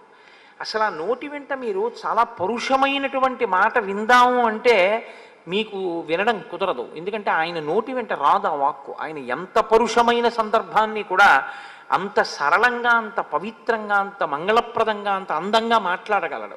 ఎందుకంటే ఒకటే కారణం, వాక్కు అలా మనస్సు ఒకలా ఉండడం కారణం కాదు, ఆయన మనసు అలా ఉండడం వాక్కు అలా ఉండడానికి కారణం. కాబట్టి ఇక్కడికి ఎందుకు వచ్చావు, నాకు తెలుసుకోవాలి అని కుతూహలంగా ఉంది, ఏది చెప్పు, ఎందుకు చెప్పాలి నీకని అడిగితే ఆయన నీకెందుకు చెప్పాలి అని ఆయన అడగచ్చు, కానీ ఆయన అలా అడగడం. అంటే ఇక్కడ మహర్షి ఒక అద్భుతమైన మాట ముందు చెప్పారు రాముడి గురించి. చెప్పి ఆయన ఏం మాట్లాడుతున్నారో చెప్తున్నారంటే, ఈ సంఘటన జరగబోయే సందర్భాన్ని మీరు జాగ్రత్తగా పరిశీలనం చేయవలసి ఉంటుంది.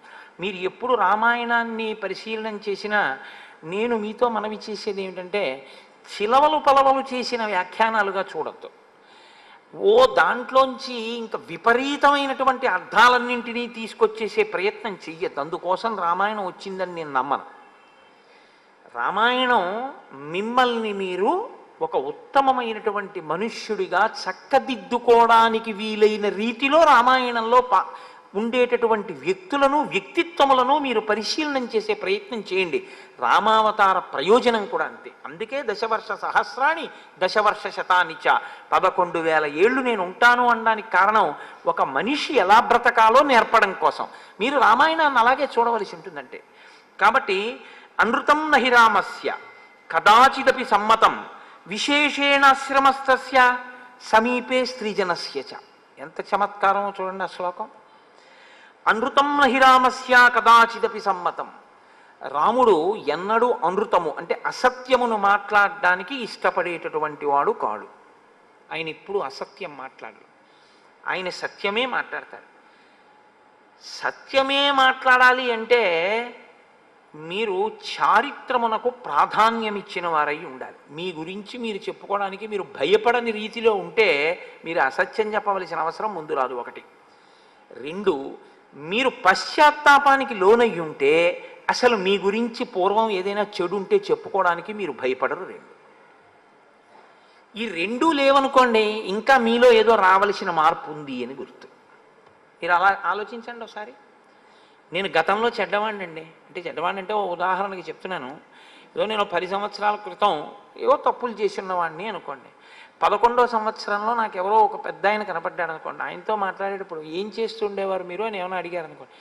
నేను కొంచెం నిన్నను నా దగ్గరికి ఎవరో వచ్చారు, నేను కారు ఎక్కుతుంటే, నేను సంధ్యావందనం సరిగ్గా చేయట్లేదండి, నేను మీ ఉపన్యాసాలు విని రేపటి నుంచి సంధ్యావందనం ఖచ్చితంగా చెయ్యాలి అని నిర్ణయం చేసుకున్నాను.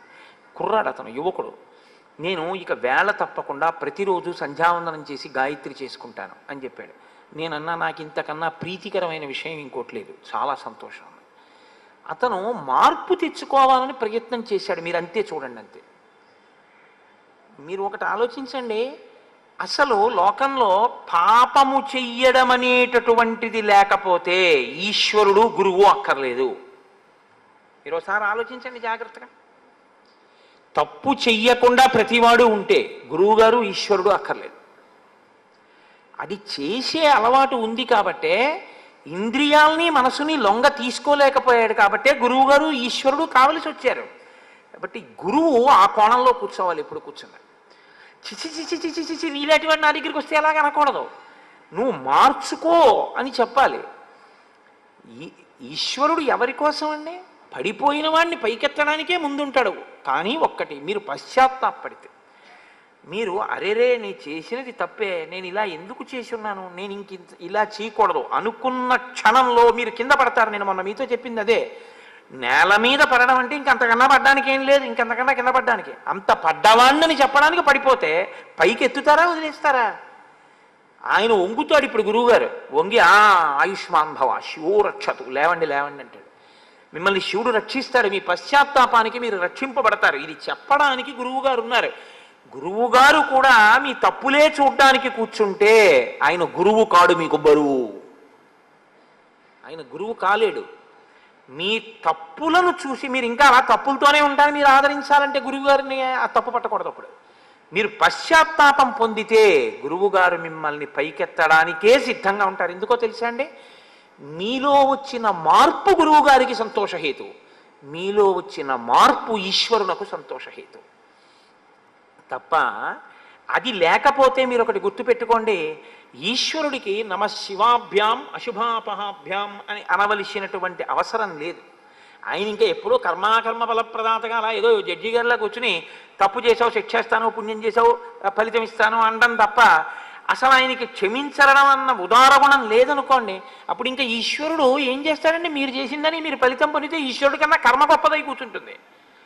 కర్మ గొప్పదా, మనసు గొప్పదా అంటే కర్మ కన్నా మనసే గొప్పదవుతుంది. మీరు చేసిన దానికి, మీరు చేసిన కర్మ, మీరు చేసిన కర్మకి ఉపయోగించిన ఉపకరణముల కన్నా మీ యొక్క భక్తితో కూడిన మనస్సు గొప్ప అవుతాయి. మీరు ఒకసారి మారి ఈశ్వరుడి దగ్గర నిజాయితీగా కన్నుల నీరు పెట్టుకున్నారనుకోండి, చాలు, ఈశ్వరుడు అక్కడికెత్తి కూర్చోబెడతాడు. ఎంత స్తోత్రం చేశాడు ధూర్జటిని కాళహస్తీశ్వర స్వామి దేవాలయంలో. ఇవాళ ఆయన దేవాలయం చుట్టూ ధూర్జటి పద్యాలు ఉన్నాయి, చెప్పండి నాకు. ధూర్జటిది కన్ఫెషన్ అంటే అరమరిక లేకుండా ఈశ్వరుడి దగ్గరికి వెళ్ళి చెప్పాడు ఆయన. రోషీరోయదు కామినీ జనుల తారుణ్యోరు సౌఖ్యంబులన్ బాసీబాయదు పుత్ర మిత్ర ధన సంపద్భ్రాంతి వాంఛాలతల్ కోశీకోయదు నామనంబకట నీకున్ ప్రీతిగా సత్క్రియలు చేసి చేయదు దీని త్రుళ్ళన చవే శ్రీకాళహస్తీశ్వర అని అడిగాడు. ఉన్నది ఉన్నట్టు యథార్థాన్ని ఈశ్వరుడి దగ్గర చెప్పాడు కాబట్టే అష్టదిగ్గజాల్లో మిగిలినటువంటి వాళ్ళ పద్యాలు ఎక్కడో ఎప్పుడో ఏవో చెప్పుకుంటారు. ఏదో సంతోషానికి ఏవో మాట, పెద్దనగారు చాలా గొప్పవాడే అవ్వచ్చు, మనుచరిత్ర చాలా గొప్పదే అవ్వచ్చు. అటజని కంచ భూమి సురుడంబర తుంబి శిరస్సరజ్జరీ ముకుట ఏదో అని ఎంత గొప్ప పద్యాన్నైనా రచన చేయొచ్చు. శ్రీమదాంధ్ర కవితా పితామహా సర్వతోముఖాంక పంకజక్ష పాదాంబుజాధీన మానసిందిందిర నందవరవర వంశోత్తం చతకోపతాప ప్రసాదాదితా సాధిత చతుర్విధ కవితామ తల్లి కల్లసాని చొక్కయామాచ్యపుత్ర పెద్దనార్య ప్రణీతంబైన స్వారోచిత మను సంభవంబరు మహాప్రబంధంబు అని ఎంతైనా చెప్పుండొచ్చు. కానీ దుర్జటి కాళహస్తీశ్వర శతకంతో తుల్యంగా భక్తి విషయంలో మనుచరిత్ర నిలబడగలదా? నిలబడదు. దానికి అలా ప్రతి వాళ్ళు దూర్జటి కాళహస్తీశ్వర శతకం అంటే తెలుగు వాళ్ళ నోటి మీద ఒక్క పద్యమైనా వచ్చి ఉంటుంది. ఇది మను చరిత్రలోంచి అలా ప్రతి పద్యం ఒక్క పద్యమైనా వచ్చి తెలుగు వాళ్ళు ఉంటారని మీరు చెప్పండి. పోతన గారి భాగవతంలోంచి ఒక్క పద్యమైనా వచ్చి ఉంటుంది, మను చరిత్రలోంచి వచ్చి ఉంటుందని చెప్పండి. ఉండదు. ఎందుకంటే ఒక్కటే కారణం, ఒక భక్తుడు ఎలా నిలబడాలో అలా నిలబడ్డాడు దూర్జటి. నిలబడ్డాడు కాబట్టే కాళహస్తీశ్వర శతకానికి ఆ స్థాయి వచ్చింది. అది కేవలం ఒక శతకం కాదు, 2 ఒడ్లున్నది కాదది. ఒకటో పద్యం ఓ ఒడ్డు, 100వ పద్యం ఓ ఒడ్డు, ఇటు నుంచి దిగి అటు నుంచి ఎక్కేది కాదది. ప్రతి పద్యం కూడా మీ జీవితానికి సమన్వయం అయ్యేటటువంటి అత్యద్భుతమైనటువంటి ఆ వాంగ్మయ స్వరూపం అది. ఈశ్వరుడి దగ్గర అటువంటి స్తోత్రం చేశాడు మహానుభావుడు. కేవలం ఆయన్ని స్తుతి చేసిన వాళ్ళు చాలామంది ఉన్నారు శతకాల రూపంలో. నువ్వు ఇంద్రుడివి, నువ్వు చంద్రుడివి, నువ్వు ఉపేంద్రుడివి, ఈశ్వర అంత గొప్పవాడి, ఇంత గొప్పవాడిని ఎంతమంది రాశారు. ఈశ్వరా నా ఎంది దోషాలున్నాయి, నన్ను ఎలా ఉద్ధరిస్తావు, నేను చేసినదేం లేదు అని చెప్పినవాడు ఎవడైనా ఉంటే అంత నిజాయితీగా చెప్పుకున్నాడు. శ్రీశైలేషు భజింతునో యభవు కాంచీనాథు సేవింతునో కాశీవల్లభు కల్వబోతునో మహాకాళేషు పూజింతునో నా శీలం బణువైన మీరువణుచున్ రక్షింపవే నీ కృపా శ్రీ శృంగార విలాసహాసములచే శ్రీకాళహస్తీశ్వర అని చెప్పుకున్నాడు. అంత మాత్రం చేత నేను అలసాని పెద్దన గారిని ఎంత మాత్రమూ తక్కువ చేయట్లేదు. మహానుభావుడు. ఆయన స్థాయి ఆయనది. ఎదురైన చోకవి గండపిండేరమునకి వెతగునని తానే పాదమున తొడగ ఎదురైన చో తన మదకరీంద్రము డిగ్గి కేలూత నొసగి ఎక్కించుకొని బిరుదైన కవి గండ పెండేరమునకి వెతగునని తానే పాదమున తొడగే గోకట గ్రామాజ్యనేకాగ్రహారంబులడిగిన సీమలు అందునిచ్చే ఆంధ్ర కవితా పితామహ అల్లసాని పెద్ద నామాచ్య అని నన్ను పిలుచునట్టి కృష్ణరాయలతోడ దివికేగలేక బ్రతికియున్నాడ జీవచ్ఛవంబునగుచు అని అత్యంత కృతజ్ఞతతో మహానుభావుడు చెప్పుకున్నాడు. నేను ఆ కోణంలో ఆయన్ని విమర్శ చేయట్లేదు. అటువంటి మహానుభావుని విమర్శ చేయడానికి నేను ఎంతటి వాడిని. నేను అన్నది ఈశ్వరుడి ముందు నిలబడి మీరు ఒక భక్తుడిగా నిలబడ్డం అంటే కన్ఫెషన్. మీరు ఈశ్వరుడితో మాట్లాడేటప్పుడు మీ లోపాలని, మీ తప్పుని, మీరు దేన్ని దాటలేకపోతున్నారో, ఎందుకైనా మీ అనుగ్రహం కావాలో మీరు మనసు విప్పి సర్వేశ్వరుడితో చెప్పుకోలేకపోతే ఇంకా మిమ్మల్ని ఉద్ధరించగలిగిన వాడన్నవాడు లోకంలో ఎవరుంటారండి అసలు?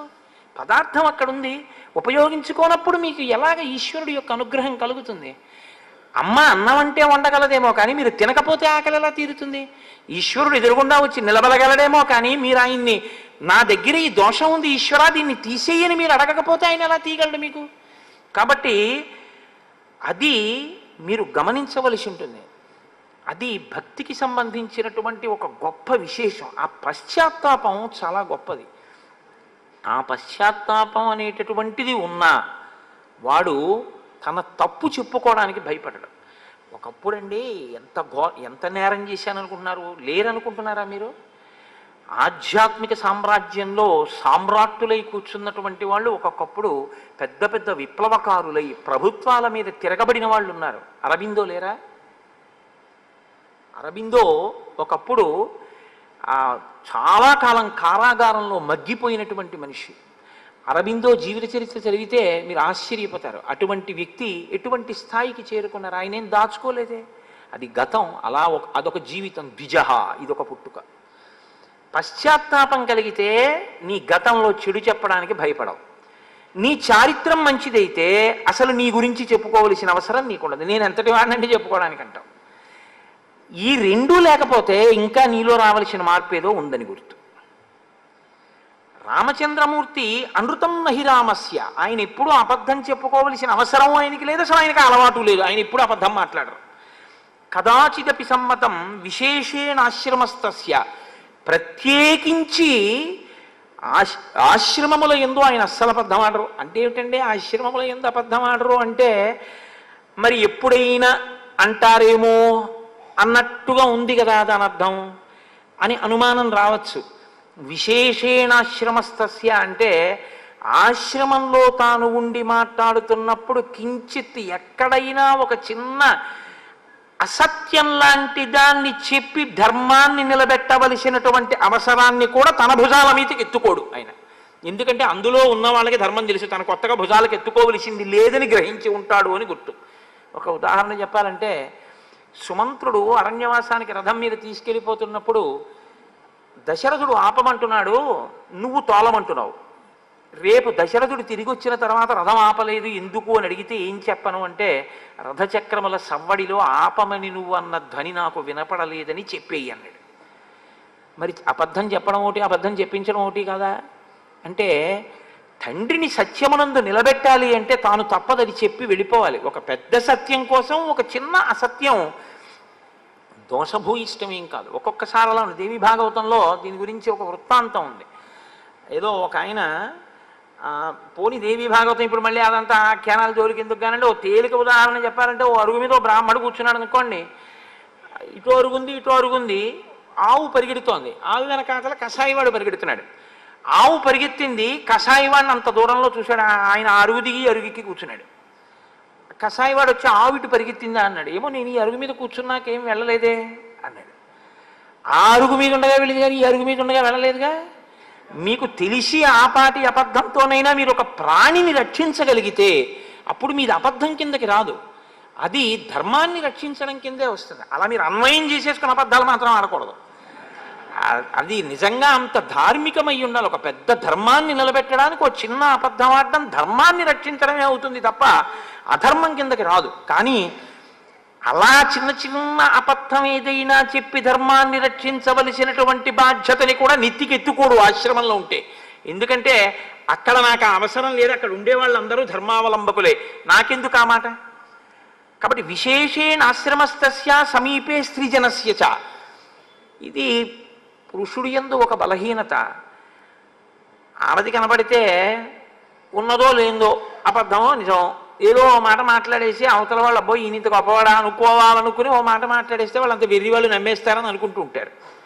రాముడు అటువంటి వాడు కాదుట. సమీపే స్త్రీజనస్య చ. ప్రత్యేకించి పక్కన ఆడవాళ్ళున్నప్పుడే ఆయన అబద్ధాలాడడానికి లేకపోతే ఇతర రకమైనటువంటి ప్రవర్తనకి ఆయన అసలు ఇష్టపడకుండా తనను తాను బాగా కుదురుపరుచుకుని ఉంటాట. ఎందుకు ఈ శ్లోకం ఇక్కడ? ఇప్పుడు అకస్మాత్తుగా రామశీలావిష్కారం కోసం నువ్వెవరు తెలుసుకోవాలనుందని శూర్పణ కంటే రాముడు ఏమన్నాడో చెప్పాలా, వాల్మీకి రాముడు ఎలాంటి వాడో చెప్పాలా? అంటే ఎదర మీరు చూడబోయేటటువంటి సంఘటనని, రాముడు మాట్లాడబోయే మాటల్ని మీరు ఈ కళ్ళద్దాలు పెట్టుకుని చూడవలసి ఉంటుంది జాగ్రత్తగా. తప్ప మీరు న్యాయమూర్తిగా కూర్చుని మీకు ఎలా తోస్తే అలా తీర్పులు చెప్పద్దు. ఈ శ్లోకాన్ని దృష్టిలో పెట్టుకుని జరగబోయే సంఘటన, రాముడు మాట్లాడే మాట, శూర్పణకతో మాట్లాడే మాటల్ని జాగ్రత్తగా గమనించి ఆయన ఎందుకు మాట్లాడతాడో అలా. ఏదో ఆడది కనపడిందా అని వెర్రెక్కిపోయి ఉన్న పద్ధం లేని పద్ధం మాట్లాడేసేసి హాస్య ప్రసంగాలు చేసేసి అక్కడి నుంచి సంతోషం పొందేసేటటువంటి లేకి మనస్తత్వం ఉన్నవాడు కాడు సుమా. ఇప్పుడు ఆయన అన్నాడు, ఏమీ లేదమ్మా, అడుగు అక్కడ ఉన్నాడే ఆశ్రమంలో, అదిగో పాప ఆయన ఏదో కట్టెలవి విరుస్తున్నాడు, ఆయన లక్ష్మణమూర్తి, నా సోదరుడు. ఈమె విదేహ వంశంలో జన్మించింది సీత. ఇయం భార్యాచ వైదేహీ మమ సీతేతి విశ్రుత. ఈమెకి సీత అని పేరు. మేము ముగ్గురం కలిసి నా తండ్రి దశరథ మహారాజు, మా తల్లి కైకమ్మ మమ్మల్ని వనవాస దీక్ష తీసుకోవాలి అని ఆజ్ఞాపిస్తే మేము ఈ వనవాసానికి వచ్చాం. అంతకన్నా ఇంకా రాముడు ఏం చెప్పలేదు. మా అమ్మ వరాలు అడిగింది, మా నాన్న నన్ను పంపించాడు. ఎవరు ఏ స్థాయిలో అర్థం చేసుకుంటే సరిపోతుందో, ఎవరికి ఎంతవరకు చెప్పాలో అంతవరకు చెప్తే చాలు. అంతే తప్ప అందరి దగ్గరికి వచ్చి దాని గురించి పెద్ద విశేషంగా ఇంకా అదే మోసపోసినట్టుగా ఇంకా అక్కడి నుంచి మొదలుపెట్టి ఒకనకొకప్పుడు మా నాన్నగారు నాకు యవరాజ్య పట్టాభిషేకం చేద్దామనుకున్నారు అని ఆ కథంతా మొదలు పెట్టక్కర్లేదు. కాబట్టి అంతే మాట్లాడి వదిలేశాడు. కానీ ఆవిడంది అహం అంటూ మొదలెడుతుంది. అహం శూర్పణఖా నామ రాక్షసీ కామరూపిణి అరణ్యం విచరామీదం ఏకా సర్వభయంకర. నేను శూర్పణఖ అనేటటువంటి పేరు కలిగిన దానను. నేను రాక్షసిని, కామరూపిణిని. ఏ రూపం కావాలంటే ఆ రూపాన్ని నేను పొందుతాను. నేను ఈ భయంకరమైనటువంటి అరణ్యములో ఒక్కదానని విహరించగలను. అంటే నాకు అంత బలపరాక్రమాలు ఉన్నాయి. నా అన్న రావణాసురుడు, విశ్రవసోబ్రహ్మ యొక్క కుమారుడు. నువ్వు వినే ఉంటావు రావణుడు గురించి. ఇదొక చాలా అతిశయంతో కూడి ఉంటారు కొంతమంది. మీరెవరండి అని అడిగారు అనుకోండి, నేను ఫలానా వారి అబ్బాయినండి, నా పేరు ఫలానా. మీరేం చేస్తుంటారని ఆయన మీ గురించి ఎక్కువ అడిగాడు అనుకోండి, అది మీకు నా గురించి తెలీదా అంటారు. నా గురించి తెలీదా అంటే మీకు తెలిసి ఉండి ఉండాలి నేనంత ఖ్యాతి వహించిన వాడిని ఒక అతిశయం అన్నమాట. అంటే రావణుడి గురించి తెలీదా అంటే ఇంకా రావణుడి వల్ల నువ్వు ఎడవలేదా, వాడు చేసే పని ఉంది ఇంకోళ్ళని నేర్పించడమేగా. రావణుడు అంటే లోకరావణుడు. కాబట్టి ఆ రావణుడి గురించి నీకు తెలీదా, అటువంటి రావణాసురుని యొక్క కూతుర్ని, రావణాసురుని యొక్క చెల్లెల్ని, బలీయాం రాక్షసేశ్వర, మహాబలవంతుడైనటువంటి వాడు రావణో నామమే భ్రాత, ఆ రావణాసురుడు నా యొక్క అగ్రజుడు, ఆయన యొక్క చెల్లెల్ని, కుంభకర్ణుడు ఎప్పుడూ నిద్రపోయేటటువంటి స్వభావం ఉన్నవాడు మహాబలవంతుడు కుంభకర్ణుడు నా యొక్క ఇంకొక అన్నగారు, రెండవ అన్నగారు. నేను శూర్పణఖ అని పేరు కలిగినటువంటి చెల్లెల్ని. నా తర్వాత ఒక తమ్ముడు ఉన్నాడు. వాళ్ళ జనన క్రమంలో ముందు రావణుడు, తర్వాత కుంభకర్ణుడు, తర్వాత శూర్పణఖ, తర్వాత విభీషణుడు. విభీషణుడు ధర్మాత్ముడు. ఆవిడ ఏమందో తెలుసా అండి విభీషణుడు గురించి చెప్తూ, విభీషణస్తు ధర్మాత్మ నతు రాక్షస చేష్టిత. అబ్బే వాడు ఉన్నాడే ధర్మాత్ముడు, వాడికి అసలు రాక్షస గుణాలు ఒకటి. ఇది ఎలా ఉంటుందంటే హిరణ్యకశిపుడు ప్రహ్లాదుడిని చూసి గుండెలు బాదుకున్నట్టు ఉంటుంది. ఏమిటి వీరికి అసలు ఏమిటి ఒక్కటి రాలేదు, ఈ అల్లరి ఏమిటి, విష్ణుభక్తి ఏమిటి అని ఆయన ఏడిచినట్టు విభీషణస్తు ధర్మాత్మ. ఆ మాట రాముడికి చాలా సంతోషం. కానీ ఈవిడంటుంది నతు రాక్షస చేష్టిత, ఒక్క రాక్షస గుణం లేదు వాడికి, వాడు ఒక్కడే తప్పబుట్టాడు మా ఇంట్లో పనికి మాలినవాడు అని ఆవిడ బాధ ఆవిడిది. అంటే అని ఆవిడంది. రామచంద్రమూర్తి వంక చూసి నాకు అపారమైనటువంటి బలం ఉన్నదాన్ని, నేను ఈ అరణ్యంలో యథేచ్ఛగా విహరిస్తూ ఉంటాను కాబట్టి సముపేతాస్మి భావేన భర్తారం పురుషోత్తమం, నన్ను నీవు భార్యగా పొంది సుఖం అనుభవించు. ఏదో పెద్ద రామచంద్రమూర్తిని అనుగ్రహిస్తున్నట్లు మాట్లాడింది. అహం ప్రభావ సంపన్న స్వచ్ఛంద బలగామిని చిరాయ భవమే భర్త సీతాయా కింకరిష్యతి. నేను చాలా బలమున్నదాన్ని, ప్రభావమున్నదాన్ని, నన్ను భార్యగా పొందితే నువ్వు సంతోషం పొందుతావు, కానీ ఈ సీత వల్ల ఏం పొందుతావు? అసలు సీతమ్మ ఏమిటో, భార్య అంటే ఏమిటో, అనుగమించడం అంటే ఏమిటో, మనసులు కలవడం ఏమిటో ఆవిడికి ఏమైనా తెలిస్తేగా. ఆవిడ అప్పటికప్పుడు న్యాయం చెప్పేసిందంటే, అంటే ఆవిడ మనసులో ఇప్పుడు కోరిక ఉంది, ఆమె రాముడికి భార్యాస్థానంలో కూర్చోవాలనిపించింది కాబట్టి ఇప్పుడు ఆ స్థానం ఖాళీ అయిపోవాలి. కాబట్టి ఇప్పుడు ఆవిడెవరు, ఎటువంటిది, అడవికి భర్తతో ఎందుకు కలిసి వచ్చింది, నేను ఇలా అనొచ్చా అనకూడదా, ఏముండదు.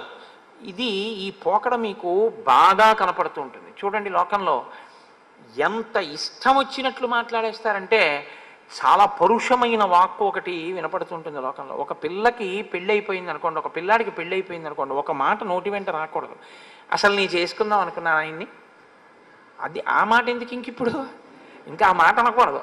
లేకపోతే అసలు ఆ అమ్మాయిని నేను చేసుకుందాం అనుకున్నాను. కొంతమంది పెద్దవాళ్ళు కూడా ఆ అమ్మాయిని నా కోడల్ని చేసుకుందాం అనుకున్నాను, ఇంకెందుకు ఆ మాట, చాలా లీకి మాట, అసలు ఆ మాట రాకూడదు. ఇంకా అయిపోయిందంతే, ఊరుకోవాలి. ఆ అమ్మాయి నీ కూతురు, నీ కోడలే, ఆ అబ్బాయిని నీ కొడుకు అనుకో, అమ్మాయి నీ కోడలు కాబోడేటి ఎప్పటికీ కోడలే, నా కోడల్ని చేసుకుందాం అనుకుంటున్నాను అనేటప్పటికే మళ్ళీ అక్కడ ఒక వక్రమైనటువంటి దృష్టి ప్రసారం అయిపోయిందంతే. కొంతమంది మాటలో ఉండేటటువంటి లేఖితనం, మనసు ఎంత వెలితి మనసు అన్నది, రాక్షస మనస్తత్వం అంటే ఇంతేనండి, ఇంకేం ఉండదు. రాక్షసులంటే శూర్పణఖ అంటే ఏదో పెద్ద హడావిడి అనుకోకండి, మీలోకి శూర్పణఖ రాకుండా చూసుకోండి. మీలోకి అంటే నువ్వంత పెరిగిపోయావా అని అనుకోకండి. మీలో అన్న మాట ఎందుకంటున్నానంటే, మీరు తొలగించుకోగలిగినటువంటి స్థితిలో ఉన్నటువంటి ఉదాత్తులు నేను అంత తేలిగ్గా పోగొట్టుకోగలిగినంత సాధనలో ఉన్నవాడిని కాను, కాబట్టి మీతో పోల్చుకోవడానికి ఇష్టం లేక నన్ను మీతో కలుపుకోలేదంతే. ఆ విషయంలో మీకన్నా నేను తక్కువ అని తెలుసుమండి. కాబట్టి వికృతాచ విరూపాచ నచేయం సదృశీతవ అహమేవానురూపాతే భార్యా రూపేణ పశ్యమాం. వికృతాచ విరూపాచ, ఈ సీతమ్మ చాలా వికృతంగా ఉంది, విరూపంగా ఉంది. ఇదే సీతమ్మ గురించి రావణుడి దగ్గర చెప్తుంది. ఎంత గొప్పగా చెప్తుందో తెలుసా అండి. అసలు ఆ సీతమ్మ అందం ఏమిటంటుంది, అప్పుడు అందం ఎందుకు కనపడింది అంటే, అప్పుడు కక్ష ఏమిటంటే, ఆ సీతమ్మని రావణుడు ఎత్తుకొచ్చేయాలి, ఆవిడ ఏడవాలి, అందుకు సీతమ్మ అందం చెప్పింది. ఇక్కడ సీతమ్మ అందంగా మరి కనపడకపోవడం ఏంటి అంటే, ఇప్పుడు ఈవిడ మాటలు వినేసి రాముడు అకస్మాత్తుగా చిచ్చి నిజమే ఈవిడేంటి బాగులేదు అని అనేసుకోవాలి, అనేసుకుని వదిలేయాలి, వదిలేసి శూర్పణఖం చేపట్టేయాలి. తను ఎంత లీకి మనసో రాముడంత లీకి మనసో అనుకోవడం. కొంతమంది మనం చేసే ప్రచారం కూడా అలాగే ఉంది ఇవాళ. మన అదేంటి ప్రసార సాధనాలు కానివ్వండి, మన సినిమాలు కానివ్వండి, మన సాహిత్యం కానివ్వండి, అంతే లవ్ ఎట్ ఫస్ట్ సైట్ ఇట. ఏమిటి దాని అర్థం ఏమిటో నాకు ఎప్పటికీ అవగతం కాదు. అసలు ఏమి యుక్తాయుక్త విచక్షణ ఏమిటి? వాడెవరో ఏమిటో ఆవిడికేం తెలియదు, ఆవిడెవరో ఏమిటో వాడికేం తెలియదు. వాళ్ళ శుభలేఖ కూడా అలాగే ఉంటుంది. I solicit your gracious presence. ఎందుకంటే తల్లి లేదు, తండ్రి లేడు, బంధువులు లేరు, అన్నదమ్ములు లేరు, వాడు అనాథ, ఆవిడ అనాథ, ఇద్దరు అనాథలు పెళ్లి చేసుకుంటున్నారు అని శుభలేఖ వాళ్ళ పేరు మీదే ఉంటుంది. అంత దరిద్రమైన సంస్కృతికి ఇవాళ మనం దిగజారిపోయాం. కాబట్టి వికృతాచ విరూపాచ నేయం సదృశీతవా అలంకృత శిశికళాభ్యాం నిజతప ఫలాభ్యాం. ఒండరులు తపస్సుకు ఫలమై ఉన్నారు. తగునీచక్రి విదర్భరాజసతకుం తథ్యంబు వైదర్భయం తగునీచక్రికి ఇంత మంచి తగునే దాంపత్యమీ ఇద్దరిం తగులంగట్టిన బ్రహ్మ నిర్పరి కదా. కాబట్టి ఒండరులు తగి ఉన్నారు అన్నమాట మనం అనాలి. ఆవిడంటోంది నీకు ఈవిడ తగినది కాదు, మీ ఇద్దరికీ బావులేదు, ఆ దాంపత్యం చూడ్డానికి అందంగా లేదు ఈ సీత. కాబట్టి అహమేవానురూపాతే, నేనైతే నీ పక్కన బాగుంటాను. భార్య రూపేణ పశ్యమాం, కాబట్టి నీవు నన్ను భార్యగా స్వీకరిస్తే చాలా అందంగా ఉంటుంది. ఇమాం విరూపమసతీం కరాళాం నిర్ణతోదరీం అనేనతే సహభ్రాత్ర భక్షయిష్యామి మనుషీం. ఈవిడికి అసలు సీతమ్మ గురించి ఏం తెలిసిన ఇన్ని సర్టిఫికెట్లు ఇచ్చేసిందో మనకు అవగతం కాదు. ఇది శూర్పణఖయందే అనుకోకండి. ఏమిటో తెలుసున్నట్టు ప్రతి వాడి గురించి అదే పనిగా అసలు ఎవరినైనా మీరు పరిచయం చేయగానే ప్రిజుడీస్ అని ఒకటి ఉంటుంది. రైల్లో ఎదురుగుండా వచ్చి ఎవరో ఒక ఆయన కూర్చుంటాడు, కూర్చోగానే పెట్టి జాగ్రత్త అంటాడు వీడు. అంటే ఎందుకు పెట్టి జాగ్రత్త అన్నారు అనుకోండి, ఆ గడ్డం అది ఆయన్ని చూస్తే అనుమానంగా ఉంది, ఆయన ఏదో రామాయణం చెప్పుకోవడానికి గడ్డం పెంచుకున్నాడేమో. కాబట్టి ప్రిజుడీస్ అంటే మనస్సులో ఉండేటటువంటి పక్షపాత ధోరణి చేత నిర్ణయానికి వచ్చేయడమే. ఆయన ఎవరు ఏమిటి ఏమక్కర్లేదు, ఓ మాట అనేయడమే. ఇమాం విరూపాం అసతీం, చాలా చెడ్డది వికృతమైన రూపంతో ఉంది ఈ సీత. కరాళాం, బాబోయ్ ఎంత భయంకరంగా ఉందో. ఎవరు శూర్పణఖ భయంకరమా, సీతమ్మ భయంకరమా? ఇంకా ఇంతకన్నా హాస్యమే ఉంటుందండి లోకంలో. నిర్ణతోదరీం, ఆ కడుపు చూడు లోపలికి పోయి ఎలా ఉందో. అనేనతే సహభ్రాత్ర, ఈవిడ ఆ లక్ష్మణుడు వీళ్ళిద్దరు ఏమిటి నీతోటి ఇలాగా? ఈవిడ పక్కనుంటే ఒప్పించి ఇప్పుడు ఆవిడ్ని దూరంగా పంపించి నన్ను భార్యాస్థానంలో కూర్చోపెట్టుకోవడం అనేటటువంటిది నీకు కొంచెం సమయం పడుతుందేమో. అంత సమయం నేను ఎదురు చూడడానికి సిద్ధంగా లేను. కాబట్టి ఏం చేస్తానంటే ఈ గొడవ వదిలిపోతే నన్ను స్వీకరిద్దాం అనుకుంటున్నాం. ఆ రాముడి చూపులు ఆవిడకి అంతే అర్థమయ్యాయి అనుకోవాలి. రాముడు ఆవిడ ఈ మాటలు చెప్పగానే అసలు ఇలా నోరు ఎళ్ళబెట్టేసి నోటి వెంట చొంగ కార్చుకుంటూ, కొంతమంది రైల్లో వెళ్ళిపోతున్నటువంటి ఆడపిల్లల దగ్గర కిటికీల దగ్గర నిలబడి చూసేటటువంటి కీచకులు ఎలా ఉంటారో అలా ఆవిడ అనేసుకుని, రాముడు నా వంక పాపం ఎంతలా చూస్తున్నాడో, నన్ను తొందరగా భారీగా పొందుదాం అనుకుంటున్నాడు, ఈవిడ్ని ఎలా వదులుచుకోవడం అనుకుంటున్నాడు, ఈవిడ్ని వదులుచుకోవడం అనేటటువంటి కష్టం పాపం రాముడికి ఎందుకు పెట్టాలి, అదేదో నేనే తేల్చేస్తే సంతోషంగా నాతో తిరుగుదాం అనుకుంటున్నాడు అని ఈవిడే చెప్పేస్తోంది అంతే తీర్పు. భక్షయిష్యామి మానుషీం, దానికంత పెద్ద నువ్వేం కంగారు పడక్కర్లేదు, నేను తినేస్తాను వీళ్ళిద్దరిని, నేను తినేస్తాను, అప్పుడు నువ్వు నాతో సంసారం చేద్దావు, ఆ తర్వాత ఈమె తినేస్తుందేమో కూడా అనుమానం. కాబట్టి తథ పర్వత శృంగాని వనాని వివిధాని చ పశ్యన్ సహ మయా కాంత దండకాన్ విచరిష్యతి. ఆ తర్వాత వీళ్ళిద్దరిని తినేయగానే మన ఇద్దరం ఏం చేయాలో తెలుసా? ఇంకా హనీమూన్కి బయలుదేరడమే. తథ పర్వత శృంగాని, పర్వత శిఖరముల మీద మన ఇద్దరం కలిసి వనాని వివిధాని చ, వివిధమైనటువంటి వనాల్లో పశ్యన్ సహ మయా కాంత, నాతో కలిసి దండకాన్ విచరిష్యతి, చక్కగా ఈ దండకారణ్యం అంతా మనం విహరిద్దాం. కాబట్టి నేను వీళ్ళిద్దరినీ తినేస్తాను. ఇప్పుడు మీరు ఈ మాటల చేత ఏమి తెలుసుకోవలసి ఉంటుందంటే, అసలు ఆవిడ ఇప్పుడు రాముడు ఏం చెప్పినా వినడానికి సిద్ధంగా లేదు. విపరీతమైనటువంటి కామోద్రేకంతో, భావన వ్యగ్రతతో ఉంది. లోకంలో ఆడదాని యొక్క మనస్సుని సముద్రంతో పోలుస్తారు, పురుషుడి యొక్క మనస్సుని పర్వతంతో పోలుస్తారు.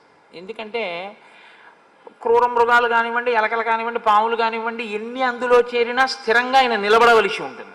సముద్రం బడబాగ్నిని కడుపులో పెట్టుకుంటుంది, పైకి గంభీరంగా ఉంటుంది. ఆడది ఎంత కష్టం ఉండనివ్వండి, పైకి సంసారంలో భర్తని వీధిలో పడేయకుండా లాక్కొస్తుంది సంసారాన్ని. వజ్రాలు కూడా కడుపులోనే ఉంటాయి, కానీ ఆవిడ మాత్రం ఎప్పుడూ పైకి గంభీరంగానే ఉంటుంది.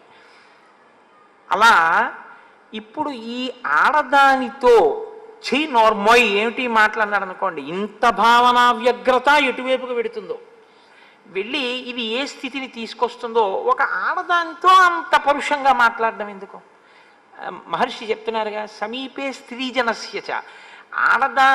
ఆడది పక్కనున్నప్పుడు ఆడదానితో మాట్లాడేటప్పుడు రాముడు బహుధా జాగ్రత్తగా ఉంటాడు. ఇది ఆయన దృష్టికోణం. కాబట్టి ఇప్పుడు ఈవిడ్ని ఏమిటా తప్పుడు మాటలు అనొక మాట అంటే ఈవిడ మనసు ఎలా విరుగుతుందో, దానివల్ల ఎటువంటి పరిణామాలు వస్తాయో భయానికి కాదు. కోరి కోరి ఎందుకు ఒక ఆడదాంతో అంత కఠినంగా ప్రవర్తించాలి? కాబట్టి కొంచెం హాస్యరసాన్ని మేళవించి, చిచి వీళ్ళు లొంగే మనుషులు కారు, వీళ్ళు ఇలాంటి వాళ్ళు వదిలిపారాయి అనేటటువంటి భావన ఆవిడ ఎందే మనం కల్పిస్తే బాగుంటుంది అని రామచంద్రమూర్తి అనుకున్నారు. అందుకని ఆయన అన్నారు, స్వచ్ఛయా శ్లక్షణయా వాచ స్మితపూర్వమథాబ్రవీత్. ఆయన మహర్షి చెప్పేటప్పుడే చెప్తున్నారు, స్వచ్ఛయ, పరిశుద్ధమైనటువంటి వాక్కు. ఆ వాక్కులో అవతల వారిని ఖేద పెట్టాలి అన్న ఉద్దేశం లేదు. అవతల వాళ్లతో విరసం ఎక్కువైన సరసమాడాలనేటటువంటి హృదయం ఉన్నవాడు కాడు. ఆయన హృదయం ఏమిటంటే ఆవిడ మనసు గాయపడకుండా పంపించేద్దాం. అందుకని ఇప్పుడు మృదువైన మాట, స్వచ్ఛమైనటువంటి మాట, స్మితపూర్వమథాబ్రవీత్. ఒక చిన్న చిరునవ్వుతో ఆయన మాట్లాడారు. ఆయన అన్నారు, కృతదారోస్మి భవతి భార్యేయం దయితా మమ త్వద్విధానాం తు నారీణాం సుదుఃఖ ససపత్నత. ససపత్నత అంటే పక్కన వేరొక భార్యతో పురుషుడు ఉంటే ఆడది సంతోషించదు. ఒక్క భార్య ఉంటే ఆ భార్య పొందేటటువంటి ఆనందంతో పోల్చినప్పుడు వేరొక భార్యని కూడా పురుషుడు పొందితే ఆడదానికి ఎప్పుడూ మనశ్శాంతి ఉండదు. నేను కృతదారోస్మి భవతి, నేను భార్యని కలిగి ఉన్నవాణ్ణి, ఈమె యందు మనసున్నవాణ్ణి, ఈమె యందు నేను ప్రీతి కలిగి ఉన్నవాణ్ణి. కాబట్టి ఇప్పుడు నిన్ను నేను స్వీకరిస్తే నువ్వు నా వలన పొందేటటువంటి సుఖం కన్నా దుఃఖం ఎక్కువగా ఉంటుంది. ఎందుకంటే పక్కన సపత్ని ఇంకొక భార్య ఉంటుంది. ఆ భార్య ఉండగా మనసు కొంచెం ఖేదం పొందుతుంది. సౌందర్యలహరిలో శంకరాచార్యులు వారంతటి వారు కూడా చమత్కారం చేశారు. నవరసాలు చెప్తూ, శివే శృంగారార్ధ్ర తదితర జనే కుత్సనపరా సరోషా గంగాయాం అన్నారు. గంగ పట్ల రోషంతో ఉంది అమ్మవారు, ఎందుకంటే సపత్ని అన్న భావన చేత. అందుకని నాకు భార్య ఉంది కాబట్టి నువ్వు అంత సంతోషాన్ని పొందవు. నా భార్యగా నువ్వు ఉండాలి అన్న కోరిక కన్నా, అదిగో అక్కడ ఉన్నాడు చూసావా లక్ష్మణస్వామి, అపూర్వీ భార్యయా చార్ధీ తరుణ ప్రియదర్శన అనురూపస్యతే భర్త రూపస్యాస్య భవిష్యతి అని ఆయన చెప్తూ ఒక మాట అన్నాడు. ఆయన అసపత్నావరారోహే మేరుం అర్క ప్రభాయధ. ఆయన్ని నువ్వు ఎలా పొందుతావంటే మేరు పర్వతాన్ని సూర్యుని యొక్క తేజస్సు, ఆయన యొక్క ప్రకాశం పొందినట్లు పొందు. అంటే సూర్యప్రకాశం వెనక్కే వచ్చేస్తుంది మేరు పర్వతం మీద పడి. ఆ లక్ష్మణుడు ఉన్నాడే భార్య లేనివాడు, ఇతపూర్వం భార్యా సుఖాన్ని పొంది ఉన్నవాడు. కాబట్టి ఆయన నిన్ను భార్యగా దగ్గరుంచుకోవడానికి ఇష్టపడడానికి బహుశः అభ్యంతరం ఉండదు. కాబట్టి అతన్ని ఆశ్రయిస్తే ఈ సపత్ని గొడవ నీకు ఉండదు. పక్కన ఇంకో భార్య ఉండడం అన్న గొడవ ఉండదు. హాయిగా నువ్వు ఒక్కతిగా ఆయనకి భార్యగా ఉంటూ సంతోషంగా కాలం గడపచ్చు. అందుకని నేను ఆయన్ని ఆశ్రయిస్తే బాగుంటుంది అని. అంటే ఆవిడకి మీరు ఒకటి ఆలోచించండి, ఆవిడ మనసు ఎంత లీకిదో చూడండి. ఆయన్ని కాకపోతే ఆయన తమ్ముడిని. అంటే ఇది ఎలా ఉంటుందంటే, కాస్త ఉప్మా చేసి పడే గబగబా వెళ్ళిపోవాలన్నాడు అనుకోండి. గోధుమ రవ్వ లేదండి మీరు, అయ్యో ఇలా అనలేదు, ఇంట్లో బొంబాయి రవ్వ లేదండి, పోన్లే ఏదో ఉన్నా మైదా పిండితో అట్టుముక్క పోసేయి. అట్టుముక్క పోసేసినా పర్వాలేదు, లేకపోతే ఉప్మా చేసి పెట్టేసినా పర్వాలేదు, దానికి తప్పేం లేదు. ఏదో ఒకటి తిని ఆయన వెళ్ళిపోదాం అనుకుంటున్నాడు. రుచికి లొంగడం కాదు, కార్యం మీద వెళ్ళడం ప్రధానం. దానికి పనికొస్తుందేమో కానీ కామం తీర్చుకోవడానికి అన్నయ్య అయినా పర్వాలేదు, తమ్ముడైనా పర్వాలేదు అంటే ఇది ఎంత అసహ్యకరమైనటువంటి విషయం. ఇంకంతకన్నా దానికి వ్యాఖ్యానం అనవసరం. ఇప్పుడు ఆవిడ వెంటనే లక్ష్మణుడి దగ్గరికి వెళ్ళిపోయింది. వెళ్ళిపోతే లక్ష్మణుడు చూసి అన్నాడు, ఇలా ఇద్దరు చిచి మూర్ఖులు, వీళ్ళకి అసలు ఒక ఆడదాన్ని అంగీకరించడమే చేత కాని వాళ్ళని అది ఆవిడ వెళ్ళిపోతుంది. మనని మనసులో ఒకలాగా నింద చేసుకుని వెళ్ళిపోయినా ఆడదాన్ని అంతకన్నా మనం బాధ పెట్టకుండా పంపించేస్తే గొడవ వదిలిపోతుంది, మన ధర్మం చెరకుండా ఉంటుందన్నది రాముడి యొక్క హృదయం. కాబట్టి ఆయన లక్ష్మణుడి దగ్గరికి పంపాడు. ఆవిడ లక్ష్మణుడి దగ్గరికి వెళ్ళి మళ్ళీ ఇదే అడిగింది, నన్ను భర్తగా స్వీకరించు. ఆయన అన్నాడు, కథం దాసస్య మే దాసి భార్యా భవితుమిచ్చసి. నేనే దాసుణ్ణి, ఆయనకు పువ్వులు తేవడం, దర్భలు తేవడం, కర్రలు తేవడం, పర్ణశాల కట్టడం, స్నానానికి ఆయనతో కలశ పట్టుకుని వెళ్ళడం, ఆయన బట్టలు పిండి ఆరేస్తుండడం, అవి నేను చేస్తుంటాను. నేనే ఓ దాసుణ్ణి. దాసుణ్ణి పెళ్ళాడితే నువ్వేమవుతావు? దాసి అవుతావు. కాబట్టి నువ్వు నేను కలిసి ఏం చేయాలంటే ఆయనకి ఆవిడికి దాస్యం చెయ్యాలి. కాబట్టి నన్ను పొంది సుఖమే ఉంటుంది. ఆయన అంటావా స్వతంత్రుడు, సేవలు అందుకునేటటువంటి వాడు, కాబట్టి ఆయనకి భార్య అయితేనే బాగుంటుంది అయినా అని ఆయన చిన్న పరిహాసం ఆడాడు. ఆయన అన్నాడు, ఆర్యస్యత్వం విశాలాక్షి భార్యాభవయ వీయసి. నీలాంటి అందగత్త భార్యగా వస్తాను అంటే ఆ నరకాంతను చూసి ఎవడు మాత్రం భార్యగా ఉంచుకుందాం అనుకుంటాడు? నీ మీద మోజు పడ్డావు. ఏనాం విరూపామసతీం, ఆమె అదిగో సీతమ్మ ముందు చూసావా విరూపంగా ఉంటుంది, చెడ్డది. కరాళాం, ఆవిడన్న మాటలే భయంకరమైనటువంటిది. నిర్ణతోదరి, కడుపు లోపలికి పోయింది. శూర్పణకన్న మాటలేగా. నీ దృష్టిలో ఆవిడ అలా ఉందని లక్ష్మణమూర్తి అంటారు ఆ సీతమ్మని. కాబట్టి భార్యాం వృద్ధాం పరిత్యజ్య, ఆవిడ వృద్ధురాలు అయిపోయింది, అందుకని వదిలిపెట్టారు. ఆవిడ వృద్ధురాలు అయితే ఆవిడ చేసుకున్నవాడు వృద్ధుడు అవడేంటి, ముందే వృద్ధుడు అవుతాడు. అసలు లోకంలో అనకూడని మాట ఏంటంటే, తాతగారు మీకు పిల్లని చూస్తామంటే, తాతగారు మీరు పెళ్లి చేసుకోండి అన్నాడు అందనుకోండి మనవరాలు, ఇప్పుడు నాకు పిల్లనిచ్చేవాడు ఎవడరా అంటే ఆ తాతగారి పళ్ళు ఏమైనా మిగిలితే ఊడగొట్టేయాలి. నోర్మూయి ఇప్పుడు నాకు పెళ్ళి ఏమిటి అనాలి, అంతేగాని నాకు ఇంకా పిల్లనిచ్చేవాడు ఎవడరా అంటే ఏమిటి, అంటే ఎవడన్నా ఇస్తే చేసుకుంటావు ఇప్పుడు. కాబట్టి ఆయన లక్ష్మణమూర్తి ఆవిడ కోణంలోనే చెప్తున్నారు, నువ్వు ఇలా కదా అనుకుంటున్నావు, అప్పుడు రాముడు నిన్నెందుకు స్వీకరించాలనుకుంటున్నావు. కాబట్టి ఆవిడ వృద్ధురాలు అయిపోయింది. ఆవిడ వృద్ధురాలు అయితే రాముడు వృద్ధుడు అవడం ఏమిటి, ఆవిడకన్నా పెద్ద ఆయన ముందే వృద్ధుడై కూర్చుని ఉంటుంటాడు. కాబట్టి భార్యాం వృద్ధాం పరిత్యజ్య త్వమేనైష భజిష్యతి, నిన్ను స్వీకరిస్తాడు, సంతోషంగా ఉండొచ్చు. కాబట్టి త్వమేవైష భజిష్యతి, కాబట్టి నిన్ను స్వీకరిస్తాడు, సంతోషంగా నువ్వు రాముడి దగ్గరికి వెళ్ళు అంటే ఆవిడకున్న పెద్ద లోపం ఏమిటి అన్నది దిద్దబడలేదు వీళ్ళ మాటల వల్ల. అంటే ఒక్కొక్కసారి చూడండి, ఇన్క్యూరబుల్ డిసీజ్ అంటాడు డాక్టర్ గారు. నా దగ్గర ఉన్న మందులన్నీ వాడేశానండి, ఇంజక్షన్లు అన్నీ చేసేసాము, ఈ వ్యాధి లొంగట్లేదు, ఈ వ్యాధే మందుల్ని లొంగ తీసేసుకుంటారు. కాబట్టి ఇప్పుడు ఇంకా ఈయన బతుకుతాడు అని చెప్పడం కష్టం అంటారు. బియాండ్ అవర్ హ్యాండ్స్ అంటుంటారు. ఎందుకు అంటే ఇంకా ఆయన దగ్గర ఉన్న మందులకే ఆ రోగం లొంగలేదు అని గుర్తు. అలా వీళ్ళిద్దరూ ఈ పరిహాసాన్ని ప్రయోగిస్తే ఆవిడ వెళ్ళిపోతుంది అనేటటువంటి లక్ష్యం నెరవేరలేదు.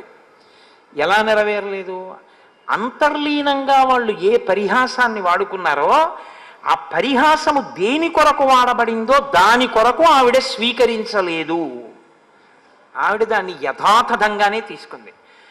లక్ష్మణుణ్ణి పొందంటున్నాడని, లక్ష్మణుడు రాముణ్ణి పొందమంటున్నాడని, అంటే వీళ్ళిద్దరూ పొందడానికి సిద్ధమే. ఆయన కంటే భార్య లేదు, కానీ అక్కడికి ఆవిడ ఉండడానికి ఇష్టం లేదంటే దాసిగా ఉండడం ఆవిడకి ఇష్టం లేదు, ఆవిడకు భోగమే కావాలి. అందుకని రాముడి దగ్గరికే వచ్చేయాలి ఇప్పుడు. అంటే రాముడు కూడా ఇష్టపడుతున్నాడు, ఈయన చెప్తున్నాడు, కానీ ఈవిడే అడ్డొస్తోందన్నట్టుగానే అర్థమైంది ఆవిడకి. పరిహాసం అర్థం కాక మన్యతే తద్వచస్తభ్యం పరిహాస విచక్షణ. ఆవిడికి అసలు ఆ పరిహాసము అనేటటువంటిది ఎందుకు ప్రయోగించారన్న దాని తాత్పర్యము అర్థము కాలేదు. కాబట్టి ఆమె రాముడి దగ్గరికి వెళ్ళింది. మళ్ళీ సీతమ్మతో కూర్చుని పర్ణశాలలో ఆయన మాట్లాడుతున్నాడు. ఒక్కసారి ఆ వెళ్ళడం మహోల్కా రోహిణీమివా, రోహిణీ నక్షత్రం మీద పడుతున్నటువంటి ఉల్క ఎలా పడిపోతుందో అలా పడిపోయి రామా, ఈమె నీ భార్యాస్థానంలో కుదరదు, ఇక్కడ ఉండడానికి వీల్లేదు, ఈమెని నేను తినేస్తాను, నీకు నేను భార్యనైపోతానని అమాంతం వెళ్ళి సీతమ్మ మీద పడిపోతే హడిలిపోయింది సీతమ్మ. వెంటనే రాముడు ఒక్కసారి హుంకారం చేశాడు. ఆ హుంకారానికి ఒక్క క్షణం ఆగింది. వెంటనే రాముడు లక్ష్మణుడి వంక తిరిగి అన్నాడు, క్రూరైరన అనార్యై సౌమిత్రే పరిహాస కదంచన. ఈమె చాలా క్రూరురాలు, అనార్యమైనటువంటి మనిషి. ఇటువంటి ఆవిడితో పరిహాసం కుదిరేటట్టుగా లేదు. ఇటువంటి ఆవిడితో ఎక్కువ పరిహాసం మంచిది కాదు కూడా. నా కార్య పశ్య వైదేహీం కథంచిత్ సౌమ్య జీవతీం. కొంచెం నేను కానీ జాగరూకుడనై ఉండి ఉండకపోతే సీతమ్మ బతికి ఉండేది కాదేమో, అమాంతం కొరికి తినేస్తుంది కూడా. కాబట్టి ఇమాం విరూపాం అసతీం, ఈమెని ఇటువంటి చెడ్డ మనిషిని విరూపం చేసేసాయి. ఎందుకంటే ఈమె నేను మంచి స్వరూపిణి అన్న భావనతో కామోద్రిక్తయ్యి ప్రవర్తించకూడని రీతిలో ప్రవర్తిస్తోంది. కాబట్టి విరూపం చెయ్యి, అప్పుడు ఇటువంటి భావనలు పోతాయి. చంపడం ఇష్టం లేక ఆడదాన్ని సాధ్యమైనంత అవకాశం ఇచ్చే ప్రయత్నం రామచంద్రమూర్తి చేస్తున్నారు. కాదు కాదు, ఒక నరుడిగా అలా ప్రవర్తించినట్లు కనపడుతూ అవతార ప్రయోజనాన్ని కూడా సిద్ధింపచేస్తుంటారు. లేకపోతే తాటకని సుబాహుని చంపినటువంటి వారు మారీచుణ్ణి విడిచిపెట్టడం కూడా రామావతార ప్రయోజనం సిద్ధింపచేసుకోవడానికి మార్గమే అయింది. కాబట్టి ఇమాం విరూపమసతీం అతిమత్తాం మహోదరీం రాక్షసీం పురుషవ్యాఘ్ర విరూపయితుమర్హసి. ఈమెని వెంటనే నువ్వు విరూపని చెయ్యి అనేటప్పటికీ చిచ్ఛేద కర్ణనాశం మహాబల. అక్కడే ఉన్నటువంటి ఖడ్గాన్ని తీసి లక్ష్మణమూర్తి ఆమె యొక్క ముక్కు చెవులు కోసేశాడు. ముక్కు చెవులు కోసేస్తే చాలా విరూపంగా ఉంటారు కదండి. చెవులు అనేటటువంటివి ఏదో కళ్ళజోడు పెట్టుకోవడానికి బాగుండేవిలా ఉంటాయి అనిపిస్తుందేమో, కానీ నేను ఒకసారి రైల్లో వెళ్తున్నప్పుడు నేను నిద్రపోతుండగా లోయర్ బెర్త్లో ఉండగా పక్క బెర్త్లోకి ఎవరో రాత్రి వేళ ఏదో జాయినింగ్ ఎట్ సో స్టేషన్స్ ఉంటారు కదా, వచ్చి పడుకున్నారు. అయిపోయిందా, దుప్పటి కప్పారు, పడుకోబెట్టారు. ఆ మర్నాడు నేను ఉదయం నిద్ర లేచి మొహం కడుక్కుని కూర్చున్నాను. సికింద్రాబాద్లో దిగిపోవాలి. సికింద్రాబాద్ అంటే ఎంతసేపు పడుతుంది? గోదావరి ఎక్స్ప్రెస్. ఆ రోజుల్లో గౌతమి లేదు. ఆయన ఈ పడుకున్న అయినటువంటి ముఖం మించి బట్ట కిందకి జారిపోయింది. నాకు ఒక 2 రోజులు భోజనం సహించలేదు. కారణం ఏంటంటే ఆయన ఏ అగ్ని ప్రమాదానికి లోనయ్యాడో నాకు తెలియదు, కానీ ఆయన కనుగుడ్లు, ముక్కు, చెవులు అన్నీ కాలిపోయాయి. కాలిపోవడంలో ఈ ముక్కుకు బదులు 2 కన్నాలు మాత్రమే కనపడుతున్నాయి. ఈ చెవులు తీసేసి వీటి బదులు ఇక్కడ 2 కన్నాలు కనపడుతున్నాయి. నాకు విరూపం పొందడం, ముక్కు చెవులు కొయ్యడం అంటే ఎంత వికృతంగా ఉంటారో, ఎంత ఇక వెళ్ళి ఎవరి దగ్గర నేను అందగత్తెనని చెప్పుకోకుండా ఉండడానికి లక్ష్మణుడు విరూపవతిని ఎందుకు చెయ్యవలసి వచ్చిందో, ఎందుకు ముక్కు చెవులు కోశాడో అప్పుడు అర్థమైంది. ఆ ముక్కు చెవులు పోతే అంత విరూపాన్ని పొందుతారు, కానీ ప్రాణం మాత్రం పోదు. ఏదో వైటల్ ఆర్గాన్ని తీసేసినట్టుగా మాత్రం కాదు. ఎందుకంటే ముక్కు కోసేసినంత మాత్రాన ఊపిరాడకపోదు, చెవులు తీసేసినంత మాత్రాన వినపడవలసినవి వినపడకుండా ఉండవు. ఇక నుంచి కనీసం ఆవిడ ఈ మాట అనకూడదు, జాగ్రత్తగా వినాలి, జాగ్రత్తగా చూస్తూ ఉండాలి, జాగ్రత్తగా వాసనలు గ్రహిస్తూ ఉండాలి. తప్ప ఇష్టం వచ్చినట్టు ప్రధాన ప్రయోజనం ఒక్కటే స్పష్టంగా రాముడు చెప్తున్నాడు, విరూపను చెయ్యి, చంపమని చెప్పలేదు.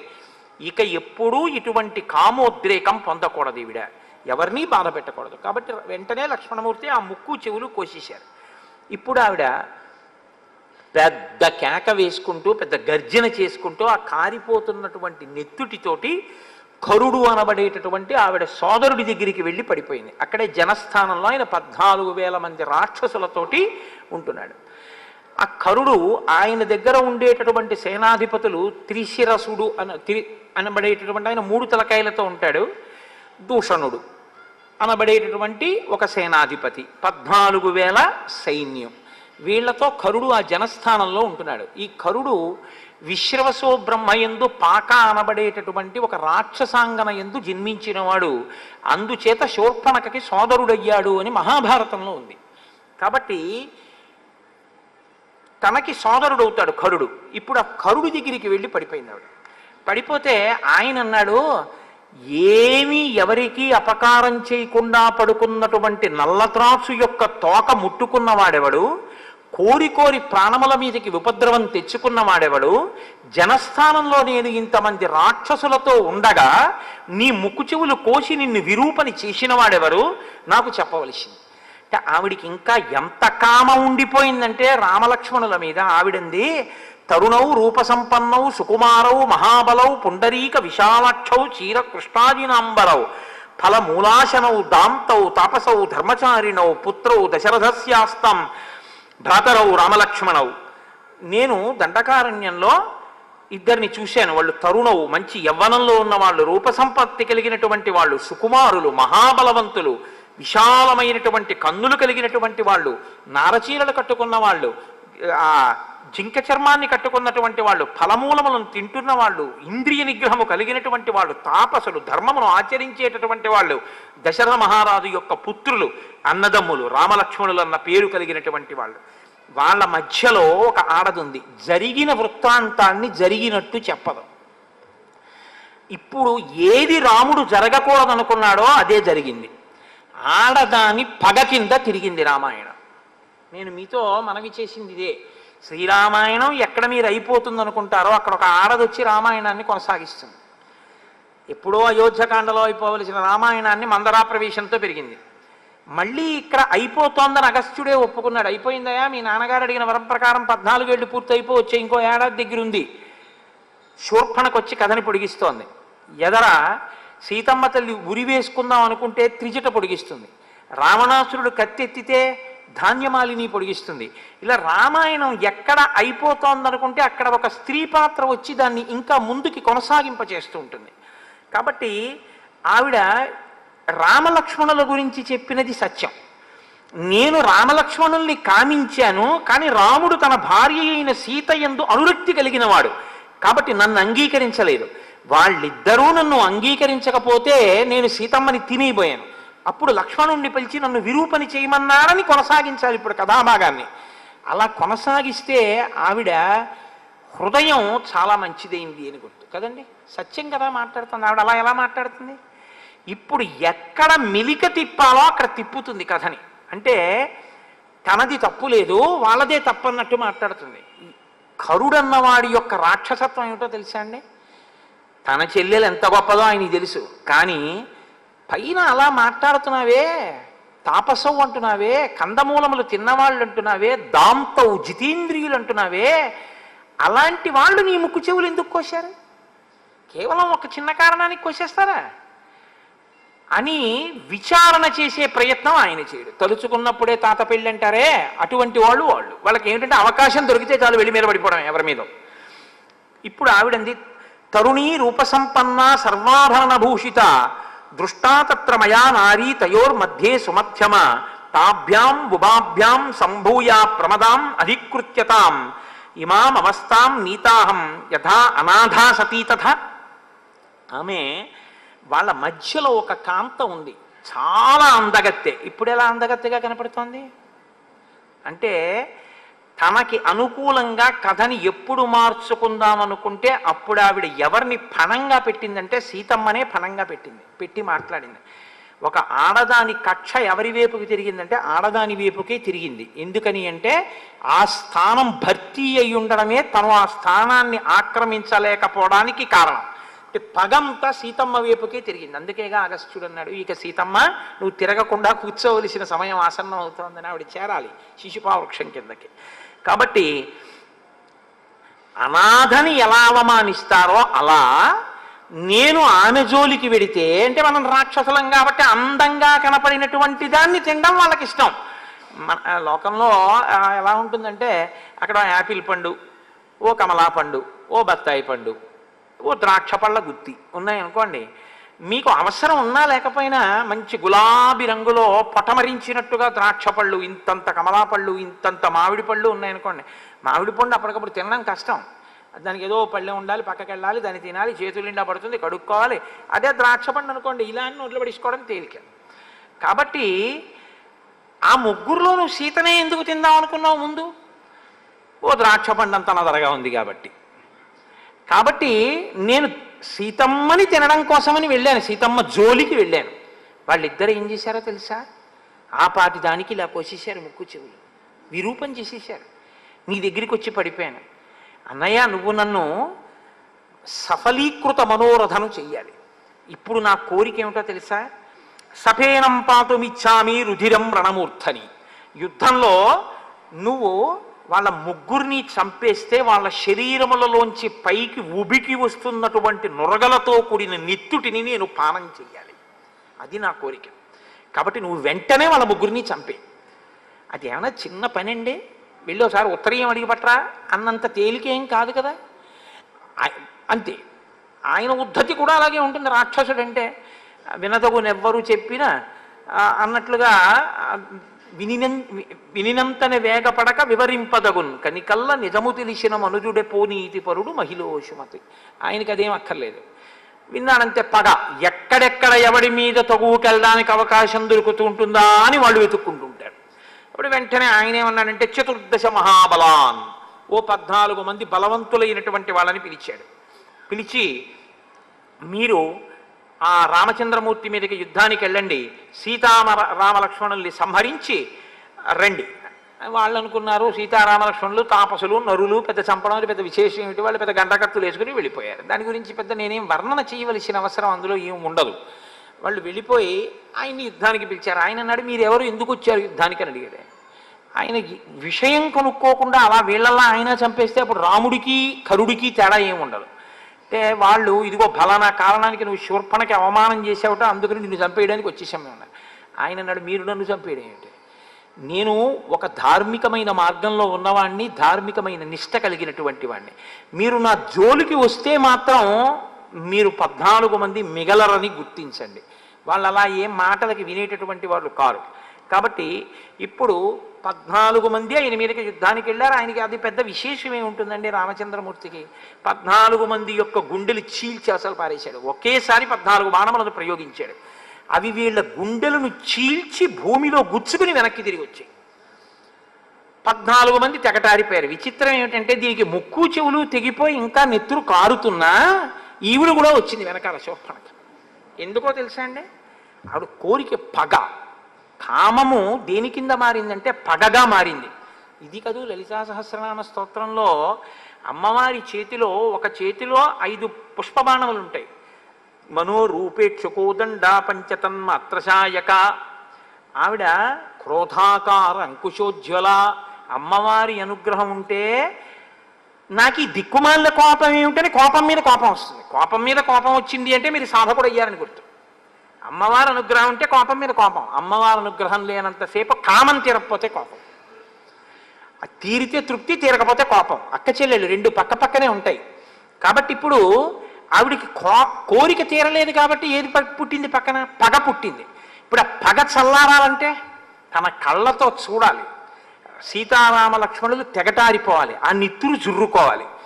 అదేంటి అంత కామించిన స్త్రీ అలా చెయ్యొచ్చా అంటే ఇదే రాక్షసత్వము అన్న మాటకి ప్రతీక. నాకు దక్కకపోతే యాసిడ్ పోసేస్తా అన్నాడు అనుకోండి, ఎప్పుడో రామాయణం అని మీరు అనుకోవద్దు, ఇప్పటికీ శూర్పణఖ బతికే ఉంది ఆయన యందు అని గుర్తు. తనకి దక్కకపోతే నెత్తురు తాగేస్తాడంతే, చంపేస్తాడు అవతల వాళ్ళని. అంటే ఎంత రాక్షసత్వమో చూడండి. తనకే దక్కాలి, దక్కకపోతే నెత్తురే తాగుతాను. అందుకు వచ్చింది ఆవిడ వెనకాతల. కానీ ఇప్పుడు ఆవిడ అనుకోని పరిణామం ఏమిటంటే 14 మంది చచ్చిపోవడం. ఇప్పుడు మళ్ళీ కాబట్టి ఏం చేసింది, మళ్ళీ పరిగెత్తుకుంటూ కరుడి దగ్గరికి పోయి ఆ కరుడితో మళ్ళీ మొరబెట్టుకుంది. 14 మందిని కనురెప్పపాటులో కొట్టేశాడు. నువ్వేమిటనుకుంటున్నావు, మహావీరుణ్ణి అనుకుంటున్నావా? దండకారణ్యంలో ఋషులందరినీ రక్షిస్తానంటున్నాడు. ఉగ్రమూర్తి, మహానుభావుడు, తెగటార్చేస్తాడు. 14 మంది పనికి రాకుండా పోయారు రాముడి ముందు. ఈయన ఉద్ధతి ఎటువంటిదంటే ఈయన వెంటనే అన్నాడు 14,000 మంది రాక్షసుల్ని సిద్ధం చేయండి, నా రథం సిద్ధం చేయండి, దూషణుణ్ణి పిలవండి, త్రిశిరసుడిని పిలవండి, ముగ్గురం కలిసి ఈ సైన్యాన్ని తీసుకుని యుద్ధానికి ఎడతా ఉన్నాడు. అందరూ కలిసి బయలుదేరారు. ఆ బయలుదేరుతున్నప్పుడు కరుడికి కొన్ని అపశకునములు కనపడ్డాయి. రామాయణం ఒక శకున శాస్త్రం కూడా, అందులో శకునముల గురించి కూడా మాట్లాడతారు. నిష్కారణంగా గాలి లేకుండా ధూళి పైకి రేగింది. ఆకాశంలో సూర్యుడి చుట్టూ ఒక కొరివి పట్టుకుని, అది ప్రత్యేకించి ఎప్పుడు కనపడుతూ ఉంటుందంటే దీపావళి పండుగ రోజున కాకరపు ఒత్తు చేతితో పట్టుకుని పిల్లలు ఇలా తిప్పుతూ ఉంటారు. ఇలా తిప్పుతుంటే ఒక జ్వాలాచక్రం ఏర్పడుతుంది, ఎర్రటి కాంతి చట్రం తిరుగుతున్నట్టు ఉంటుంది. అటువంటిది ఎలా ఉంటుందో అటువంటి పరివేశం ఒకటి సూర్యుడి చుట్టూ పట్టుకుంది. నక్కలు ఎదురుగుండా వచ్చి నోళ్లు తెరిచి అరుస్తున్నాయి. కారణం లేకుండా గుర్రములు తొట్టుపడ్డాయి. ఒక్కసారి ఎక్కడి నుంచో ఒక గ్రద్ద వచ్చి కరుడి యొక్క పతాకం మీద వాలి ఎగిరింది. చెట్ల నుంచి అకస్మాత్తుగా పువ్వులు పళ్ళు కింద పడ్డాయి. పట్ట పగటి వేళ ఆకాశంలో నక్షత్రాలు కనపడ్డాయి. ఉల్కలు నేల మీద పడ్డాయి. సూర్యుడు అకస్మాత్తుగా మేఘాలలో గడిపోయి బాగా చీకటి ఆవరించింది. ఇన్ని జరిగితే దుర్నిమిత్తములని తాను ససైన్యంగా మరణిస్తానని కరుడు తెలుసుకున్నాడు. కానీ మూర్ఖత్వం అన్న మాటకు అర్థం ఏమిటో తెలుసా అండి? శాస్త్ర ప్రమాణమును వెంటనే తన యొక్క పౌరుషంతో నెగ్గగలననేటటువంటి అతిశయము చేత ధిక్కరించడం. ఈ శకునాలన్నీ కనబడితే మాత్రం నాకేమిటి, సీతారామ లక్ష్మణుల్ని సంహరించకుండా నేను వెనక్కి రాను, ఈ శకునాలు నన్నించేస్తాయి, కాబట్టి బయలుదేరండి అన్నాడు.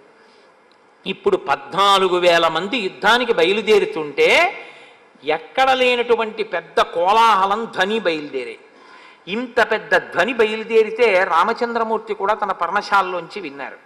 విని చాలా పెద్ద సైన్యమే యుద్ధానికి వస్తోంది, శకునములను బట్టి చూస్తే శకునములు మనకే అనుకూలంగా కనపడుతున్నాయి, కాబట్టి లక్ష్మణ నేను ఇప్పుడు ఆ రాక్షసుల్ని తెగటారుస్తాను అంటూ రాముడు మాట్లాడడం అంటే చాలా సొగసుగా ఉంటుంది, చాలా అందంగా ఉంటుంది.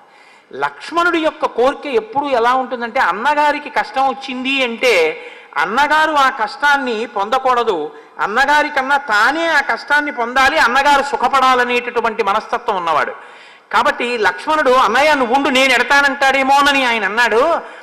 ప్రతికూలితుమిచ్చామి నహివాక్యమిదం త్వయా శాపితో మమ పాదాభ్యాం గమ్యతాం వత్సమాచిరం.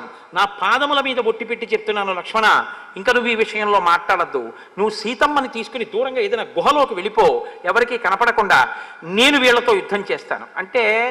ఇలా చెప్తే లక్ష్మణుడి మనసు ఖేదపడి, అంటే నేను యుద్ధం చేయలేనని అన్న యుద్ధం చేస్తున్నాడేమో అనుకుంటాడేమోనని.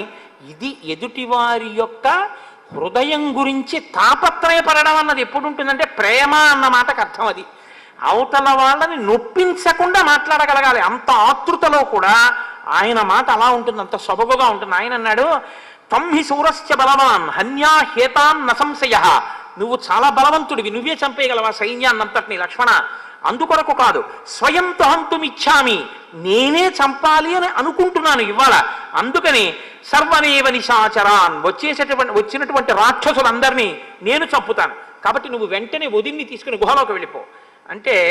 ప్రవేశింపరానటువంటి ఒక గుహలోకి సీతమ్మ తల్లిని తీసుకుని లక్ష్మణమూర్తి వెళ్ళిపోయాడు. ఇప్పుడు రాముడు యుద్ధానికి సిద్ధపడుతున్నాడు. దేవతలు, ఋషులు, సిద్ధులు అందరూ పరుగు పరుగున వచ్చారట. ఎందుకని ఒక గొప్ప సన్నివేశం. 14 సహస్రాణి రక్షసాం భీమకర్మణాం ఏకశ్చరామో ధర్మాత్మ కథం యుద్ధం భవిష్యతి. 14,000 మంది అధర్మాత్ములైన వాళ్ళు ఒక పక్క, ధర్మాత్ముడైన రాముడు ఒక పక్క. యుద్ధంలో కూడా ధర్మం తప్పనివాడు ఆయన, యుద్ధంలో కూడా వక్ర మార్గాల్లో వెళ్ళేవాళ్ళు వాళ్ళు. 14,000 మంది అటు, ఒక్కడు ఇటు. వాళ్ళు వేసే ఆయుధాల నుంచి తనను తాను రక్షించుకుంటాడా, వాళ్ళని తాను నిగ్రహిస్తాడా? అసలు వాళ్ళు వచ్చి మీద పడకుండా, యుద్ధం ఎందుకంటే 14,000 మంది మీద పడిపోతే చాలు. 14,000 మందిని ఒకడే నిగ్రహించాలి. నిగ్రహిస్తాడా? ఇది చూడవలసిన విషయం. నిగ్రహించగలడు, వాళ్ళకి తెలుసు. కానీ అసలు ఆ అందం ఏమిటో చూడాలి, ఆ యుద్ధం ఏమిటో చూడాలి. ఇవాళ అందరూ వచ్చి ఆకాశంలో నిలబడ్డారట. మహర్షి అంటారు, చాలా గొప్ప మాట వాల్మీకి మహర్షి, ఆయన రచనకి నేను కితాబులు ఇవ్వడమా? అటువంటి రచన చేత మనం పవిత్రులం కావడమే తప్ప గంగాజలలవ కణికా పీత అని శంకరాచార్యులు వారు చెప్పినట్టు వాల్మీకి రామాయణంలో ఒక్క శ్లోకమైన చదువుకుని జీవితాన్ని తరింప చేసుకోవడమే. బభూవ రూపం క్రుద్ధస్య రుద్రస్యేవ పినాకినః. పినాకము అంటే పాతి జగదిది పినాకం అని దానికి వ్యుత్పత్తి. అది లోకాన్ని రక్షించేది, కేవలం లయం చేసేది కాదు. నేను మీకు ఇందాక మనవి చేశాను కూడా ఆ పినాకం గురించి. ఆయన లోకరక్షణకు కూడా దాన్ని పట్టుకుంటాడు. ఆ పినాకం అనేటటువంటి ధనస్సు పట్టుకున్నటువంటి పరమేశ్వరుడు లోకాల్ని లయం చేసినప్పుడు నిలబడిన రూపం ఘోర రూపంగా ఎలా ఉంటుందో అంటే ఆ రూపాన్ని చూడడం ఎవరికి శక్యం కాదు. అంత భీకరమైనటువంటి స్థితిలో ఉంటుంది ఆ రూపం. అందుకే మీరు బాగా గుర్తుపెట్టుకోండి, సనాతన ధర్మంలో కష్టపెట్టేవాడు సుఖపెట్టేవాడు అని ఇద్దరు ఉండరు. ఒకడు భయపెట్టేవాడు, కాబట్టి ఇప్పుడు ఆ భయపెట్టేవాడి నుంచి పారిపోతే ఒకడు రక్షించేవాడు ఒకడు ఉంటాడు. వీడు భయపెట్టడానికే ఉంటాడు, వాడు రక్షించేవాడు ఉంటాడు అని ఇద్దరు ఉండరు. భయకృత్ భయనాశన. ఎవడు భయపెడతాడో వాడే భయాన్ని పోగొడతాడు, ఎవడు కష్టాన్ని ఇస్తాడో వాడే కష్టాన్ని తొలగిస్తాడు. కష్టం ఇవ్వడానికి, సుఖం ఇవ్వడానికి, కష్ట సుఖాతీతమైన జ్ఞానం ఇవ్వడానికి, జ్ఞానమిచ్చి మోక్షం ఇవ్వడానికి ఒక్కడే ఉంటాడు తప్ప ఇంకొకడు ఉండడు సనాతన ధర్మంలో. ఆ ఒక్కడే ఉంటాడు. ఆ ఒక్కడు అనేకంగా కనపడుతూ ఉంటాడు అంతే. కాబట్టి ఇప్పుడు ఎవరికి అది ఘోర రూపం? ఘోర రూపం ఎవరికంటే ఎదురుగుండా వచ్చేటటువంటి 14,000 మందికైన దుర్నిరీక్షుడు. అది వాల్మీకి మహర్షి యొక్క హృదయం. అక్కడ అది రుద్రస్వరూపం. ఆ స్వరూపం యొక్క తేజస్సు ముందు వాళ్ళు మడిసిపోవలసిందే. అగ్నిహోత్రంలో పడేటటువంటి మిడతల దండి ఎలా పడిపోతుందో అలా పడిపోతారు తప్ప రుద్ర తేజస్సు ముందు నిలబడడం అనేటటువంటిది ఇక సాధ్యం కాదు. అది లయం చేసేస్తుంది, పడగొట్టేస్తుంది. కాబట్టి ఇప్పుడు రుద్రుడు క్రుద్ధుడై పినాకం పట్టుకుని నిలబడితే ఎలా ఉంటాడో అలా ఉన్నాడు. ఇప్పుడు అలా ఉన్నాడు కాబట్టి అటువంటి స్వరూపమే మనం చూస్తే మనకి కూడా అలాగే భయం వేస్తుందా? రాముడు కోదండం పట్టుకుని అలా నిలబడినటువంటి రూపాన్ని చూస్తే భయపెడుతుందని మీరు అనుకోకూడదు. ఎందుకో తెలుసా అండి, మీకు నేను ఒక ఉదాహరణ చూపిస్తాను. అశ్వత్థామ విడిచిపెట్టినటువంటి అస్త్రం ఉత్తర గర్భంలోకి వెళ్ళిపోయింది, ఇంకా పిండాన్ని చెనకబోతోంది. లోపల ఆ పరీక్షిత్ ఉన్నాడు, ఇంకా శిశువు ఆయన. ఆ లోపల ఉన్నటువంటి పసిపిల్లవాడి యొక్క ఆర్తనాదాన్ని తల్లి వింది. విని 5గురు మామగారులున్నా కాదడి వెళ్ళి కృష్ణ పరమాత్మ యొక్క పాదాల మీద పడింది. అయ్యా నువ్వు నన్ను రక్షించాలి ఏంది ఆవిడ. ఇప్పుడు రక్షించాలి అంటే ఒక కాలు పైకెత్తి రథంలోకి ఎక్కడానికి సిద్ధంగా ఉండి ఒక కాలు కింద పెట్టి ఉన్నటువంటి కృష్ణ పరమాత్మ ఆమె యొక్క ఆర్తిని, ఆమె యొక్క శరణాగతిని లెక్కలోకి పెట్టుకున్నాడు అంతే. ఇక్కడే ఉన్న కృష్ణుడు ఒక్కసారి ఉత్తరాగర్భంలోకి ప్రవేశించాడు. ఎలా ప్రవేశించాడు? సుదర్శన చక్రం పట్టుకుని లోపలికి ప్రవేశిస్తే ఈ పిండం లోపల ఉన్న పిల్లవాడికి కూడా బ్రహ్మాస్త్రపు యొక్క తేజస్సులని తనలోకి తీసుకోగలిగినటువంటి భయంకరమైన తేజస్సుతో ఉన్న రూపంగా పరీక్షిత్తు చూశాడనుకోండి, కళ్ళు ఎగిరిపోతాయి పిండానికి కదండి. అది మధ్యం తినటువంటి మార్తాండ బింబం లాంటి స్వరూపం. అది సహస్ర సూర్యుల పగిది ప్రకాశిస్తుంటుంది. దాన్ని పరీక్షిత్తు చూడలేడు. పరీక్షిత్తు చూసిన రూపం పరమ ప్రసన్నమైనటువంటి రూపం. అది సశంఖ చక్రం సకిరీట కుండలం సపీత వస్త్రం సరసీరుహేక్షణం సహార వక్షస్థల శోభికౌస్తుభం నమామి విష్ణుం శిరసా చతుర్భుజం. అటువంటి స్వరూపం పరీక్షిత్తు కనపడుతోంది. అబ్బా ఎంత బాగున్నాడో, ఎంత బాగున్నాడో, ఆ పీతాంబరం ఏమిటో, ఎంతందమో అని పరీక్షిత్తు చూస్తున్నాడు. అటువైపుకున్న మూర్తి, మాకు తూర్పుగోదావరిలో ర్యాలీ అని ఒక క్షేత్రం ఉంది. ఆ ర్యాలీలో ఒకవైపు కేశవుడు ఉంటాడు, ఒకవైపు మోహిని ఉంటుంది వెనక్కి. అలా అటువైపుకి ఉన్న మూర్తి బ్రహ్మాస్త్రము యొక్క తేజస్సుల్ని తనలోకి తీసేసుకోగలిగినటువంటి రుద్రస్వరూపంతో ఆ మూర్తి ఉంది. ఆ మూర్తి బ్రహ్మ తేజస్సుని తీసుకుంది. వెనక మూర్తి కళ్యాణమూర్తి అయి పరీక్షిత్తుకి అలా కనపడింది. అందుకే బయటికి వచ్చినటువంటి పరీక్షిత్ తాతగారైన ధర్మరాజు గారి తొడలో కూర్చుని సభలో చూస్తే అమ్మ కడుపులో ఉండగా నేను చూసినటువంటి ఆ మంగళప్రదమైనటువంటి మూర్తి ఎక్కడైనా కనపడతాడా అని పరీక్షగా చూసినటువంటి కారణం చేత పరీక్షిత్ అని పిలిచారట.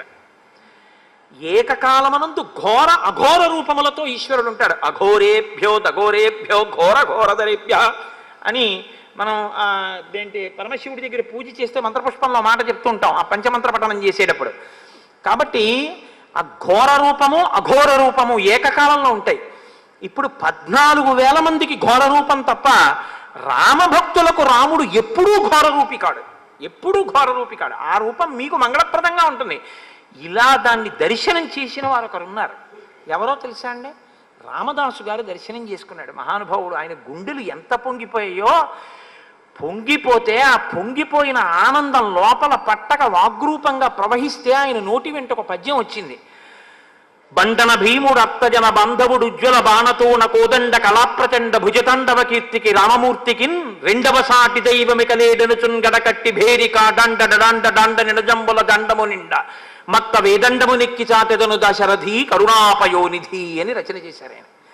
ఆయన భుజములు తాండవం చేస్తాయిట. ఎప్పుడు బాణం తీస్తాడో, ఎప్పుడు వింటినారికి తొడుగుతాడో, ఎప్పుడు ప్రయోగిస్తాడో కనపడదు. మబ్బులలోంచి వర్షం వచ్చి పడిపోయినట్టుగా బాణప్రయోగం జరిగిపోతుందంతే. బండన భీముడు ఆర్తజన బాంధవుడు. ఎవడు ఆశ్రయించాడో వాడికి ఆయన ఆర్తజన బాంధవుడు. బండన భీముడు అర్తజన బాంధవుడు. అటువంటి వాడు ఆయన భుజములు తాండవం చేస్తాయి యుద్ధం వస్తే. అది శివస్వరూపానికి ఉంది. తాండవము అన్న మాట శివుడికి సంబంధించింది, లాస్యము అన్న మాట అమ్మవారికి సంబంధించి. భావములు లాస్యము, కదలికలు తాండవము. శివుడు, ఆ శివుడి యొక్క తాండవం ఎలా ఉంటుందో ఆయన భుజములు అలా కదులుతాయి, అటువంటి తాండవం చేస్తాయి. అలా తాండవం చేసేటటువంటి నా స్వామి చేతిలోంచి బాణ పరంపర వచ్చి శత్రువుల మీద పడుతుండగా అలా రక్షించగలిగినటువంటి ఈశ్వర స్వరూపము వేరొకటి లేదు అని నేను ఎలా చెప్తానో తెలుసా? బండన భీముడత్తజన బంధవుడు ఉజ్వల బాణతోన కోదండ కళాప్రచండ భుజతాండవ కీర్తికి రామమూర్తికిన్ రెండవ సాటి దైవమిక లేడనుచున్ గడకట్టి భేరి కాదండ డడాండ డాండ నినదంబుల జండము నిండ మత్త వేదండము నిక్కి చాటదను దశరథి కరుణాపయోనిధి. మామూలుగా చెప్పను రామ, పొంగిపోయిన మనస్సుతో 4 వీధుల కూడలిలో ఒక పెద్ద పందిరి కట్టి, పందిరిలో ఒక పెద్ద భేరీ కట్టి నేను ఏనుగెక్కి వచ్చి నిలబడి డామ్ డామ్ డామ్ అని కొడతాను. ఎందుకురా భేరీలు కొడుతున్నావు అని అడుగుతారు నన్ను. అప్పుడు చెప్తాను, రామచంద్రమూర్తిని భుజతాండవం చేస్తూ బాణప్రయోగం చేసి రాక్షసులను మట్టు పెట్టగలిగినటువంటి వేరొక దైవ స్వరూపము లేదు లేదు లేదు అని చాటి చెప్తాను రామ అన్నాడు ఆయన. అంటే శత్రువులను మట్టు పెట్టడంలో ఆ ఘోర రూపం అలా ఉంటుంది. అదే ఘోర రూపం ఆశ్రయించినటువంటి భక్తులైనటువంటి వారికి అంత మంగళప్రద స్వరూపంగా ఉంటుంది. అందుకు కదండి ఆ ధనస్సు పట్టుకుని, ఆ బాణాలు పట్టుకుని అలా ఉంటాడు. ఎక్కడ తేడా ఉంది చెప్పండి నాకు? రామస్వరూపాన్ని మెజిస్ట్రేట్, కలెక్టర్ గారే మెజిస్ట్రేట్గా కూర్చుంటే ఆ కలెక్టర్ గారే కారు దిగు ఆఫీసులోకి వచ్చి కొన్ని ఫైల్స్ సీల్ చేసుకుని పట్టుకెళ్ళిపోయాడు అంతే. ఆఫీస్ సీల్ చేసి పారేసాడు. ఆయనకు అధికారం ఉంది, మెజిస్టీరియల్ పవర్స్ ఆయన్ని వెన్నంటి ఉంటాయి, ఆయనతోనే ఉంటాయి. మెజిస్టీరియల్ పవర్స్ కలెక్టర్ ఆఫీస్లోనూ కలెక్టర్ గారి కారులోనూ ఉండరు, ఆయనంటే ఉంటాయి. అలాగే ఈశ్వరుణ్ణి కూడా ఎప్పుడు అఘోర రూపములు వెన్నంటే ఉంటాయి. శత్రువులకి ఘోర రూపం, ఆయన్ని ఆశ్రయించిన వాళ్ళకి అఘోర రూపం, మంగళప్రద రూపం. అది రుద్రస్వరూపమైన అంతే, కేశవస్వరూపమైన అంతే. ఇద్దరి స్వరూపం అలాగే ఉంటుంది. తత్వం తెలిస్తే ఉండే మాట అలా ఉంటుంది. తత్వం తెలియకపోతే భేదాలు కనబడతాయి. విష్ణువు వేరే ఉన్నాడు, శివుడు వేరే ఉన్నాడు, ఈనోడు ఉన్నాడు, ఆయనోడు ఉన్నాడు, ఇన్ని మాటలు వస్తాయి.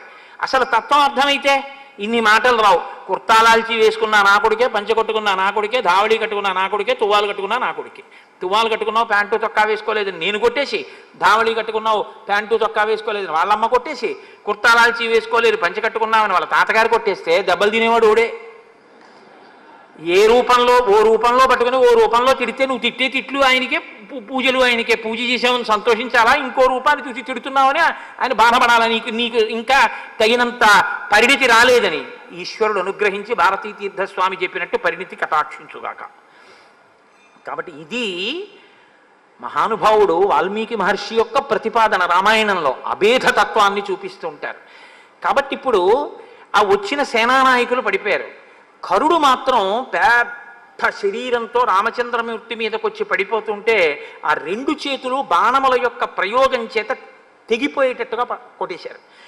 ఏర్లు ప్రవహించినట్టు నెత్తురు కారిపోతూ ఆయన ఇంకా ఏదో యుద్ధం చేయడం కోసమని వచ్చి రాముడి మీద పడిపోతుండగా కొద్దిగా వ్యవధానం కోసం, అంటే ఆ వింటినారిని సవరించుకోవడం, వింటినారి ఆకర్ణాంతం లాగడం కోసం బాణం ఎక్కువ పెట్టడానికి చోటు కోసమని 2 అడుగులు వెనక్కి వేశాడు రాముడు. దాన్ని అపసర్పణము అంటారు ధనుర్విద్యలో. ఎందుకంటే ధనస్సు పట్టుకున్నవాడు అడుగులు వెనక్కి వేయకూడదు, వీరోచితమైన తేజస్సు ఉన్నవాడు.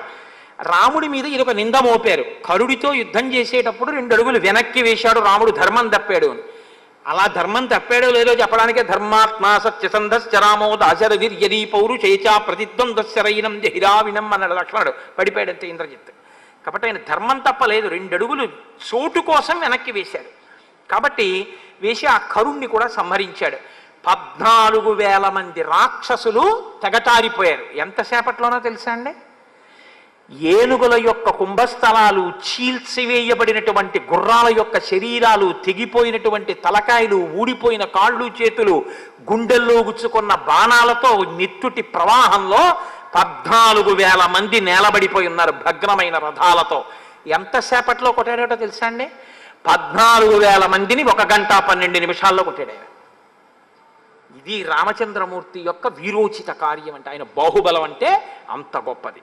1 గంట 12 నిమిషాల్లో 14,000 మందిని చంపితే పైన నిలబడిన వాళ్ళందరూ పొంగిపోయారు. మధ్యలో ఒక్కసారి కరుడు మాత్రం ఆయన ధనస్సు ఎరగొట్టగలిగాడు. వెంటనే విష్ణు శాపాన్ని తీసుకుని చేతపట్టి సంహారం చేశారు. అగస్త్యుడు కావలసినవన్నీ గురువుల యొక్క అనుగ్రహం ఉంటే, గురువులు త్రికాలవేదులు, ఎక్కడికి వెళ్ళినా వాడికి వచ్చే ఉపద్రవాన్ని నుంచి తప్పుకోవడానికి కావలసినటువంటి సంభారములను గురువు సమకూర్చి పంపిస్తాడు. కాబట్టి అగస్త్యుడు అన్ని సిద్ధం చేసే పంపించారు. కాబట్టి ఇప్పుడు అలా ఒంటికి దెబ్బలు తగిలి నెత్తురు ఓడుతోందిట రామచంద్రమూర్తి శరీరం. మరి వాళ్ళు కూడా కొంత బాణప్రయోగం చేస్తారు కదండి. 14,000 మంది ప్రయోగించిన ఆయుధములను ఆకాశంలోనే విరగొట్టారు ఆయన, అసలు వచ్చి మీద పడకుండా. అయినా కొన్ని బాణాలు వచ్చి ఆయనకి తగిలాయి. ఆయన కవచాన్ని కూడా బదలగొట్టాడు కరుడు. కాబట్టి ఇప్పుడు ఆయన ఒంట్లోంచి నెత్తురు కారుతోంది. వీరపత్నికి అదొక సంతోషం. తన భర్త అంత గొప్ప యుద్ధం చేసి ఇంత విజయాన్ని సాధిస్తే అటువంటి శరీరంతో ఉండగా వచ్చి భార్య ప్రియమార కౌగిలించుకుంటుందిట. గుహలోంచి చూస్తోంది సీతమ్మ తల్లి. 14,000 మంది ఒక పక్క, తన భర్త ఒక్కడు ఒక పక్క. 14,000 మంది మడిసిపోయిన తరువాత పరుగున వచ్చిందిట గుహలోంచి. తతస్తుతం రాక్షస సంఘమర్దనం సభాజ్యమానం ముదితైర్మహర్షిభిః పునః పరిష్వజ్య శశి ప్రభానన బభూవ హృష్టా జనకాత్మజా తదా. ఆ జనకాత్మజ అయినటువంటి సీతమ్మ ఎంతో సంతోషంతో పునః మళ్ళీ రామచంద్రమూర్తిని బిగియార కౌగిలించుకుందిట. నా భర్త ఇంత కార్యాన్ని సాధించాడని. ఆ కౌగిలించుకున్నటువంటి భార్య చేత సంతోషాన్ని పొందినటువంటి రాముని యొక్క ఆ వీర్యాన్ని పరాక్రమం చేత సంతోషించిన సీతమ్మ ఒండ్రొరలు ఆనందంగా ఉన్నటువంటి ఈ సంఘటన తర్వాత వచ్చేటటువంటి మండోదరి దగ్గర రావణ ప్రసంగాన్ని ఇవాళ చెయ్యకుండా వాళ్ళని అలా సంతోషంగా ఉంచుతూ ఇవాళ ప్రసంగాన్ని పూర్తి చేస్తాను.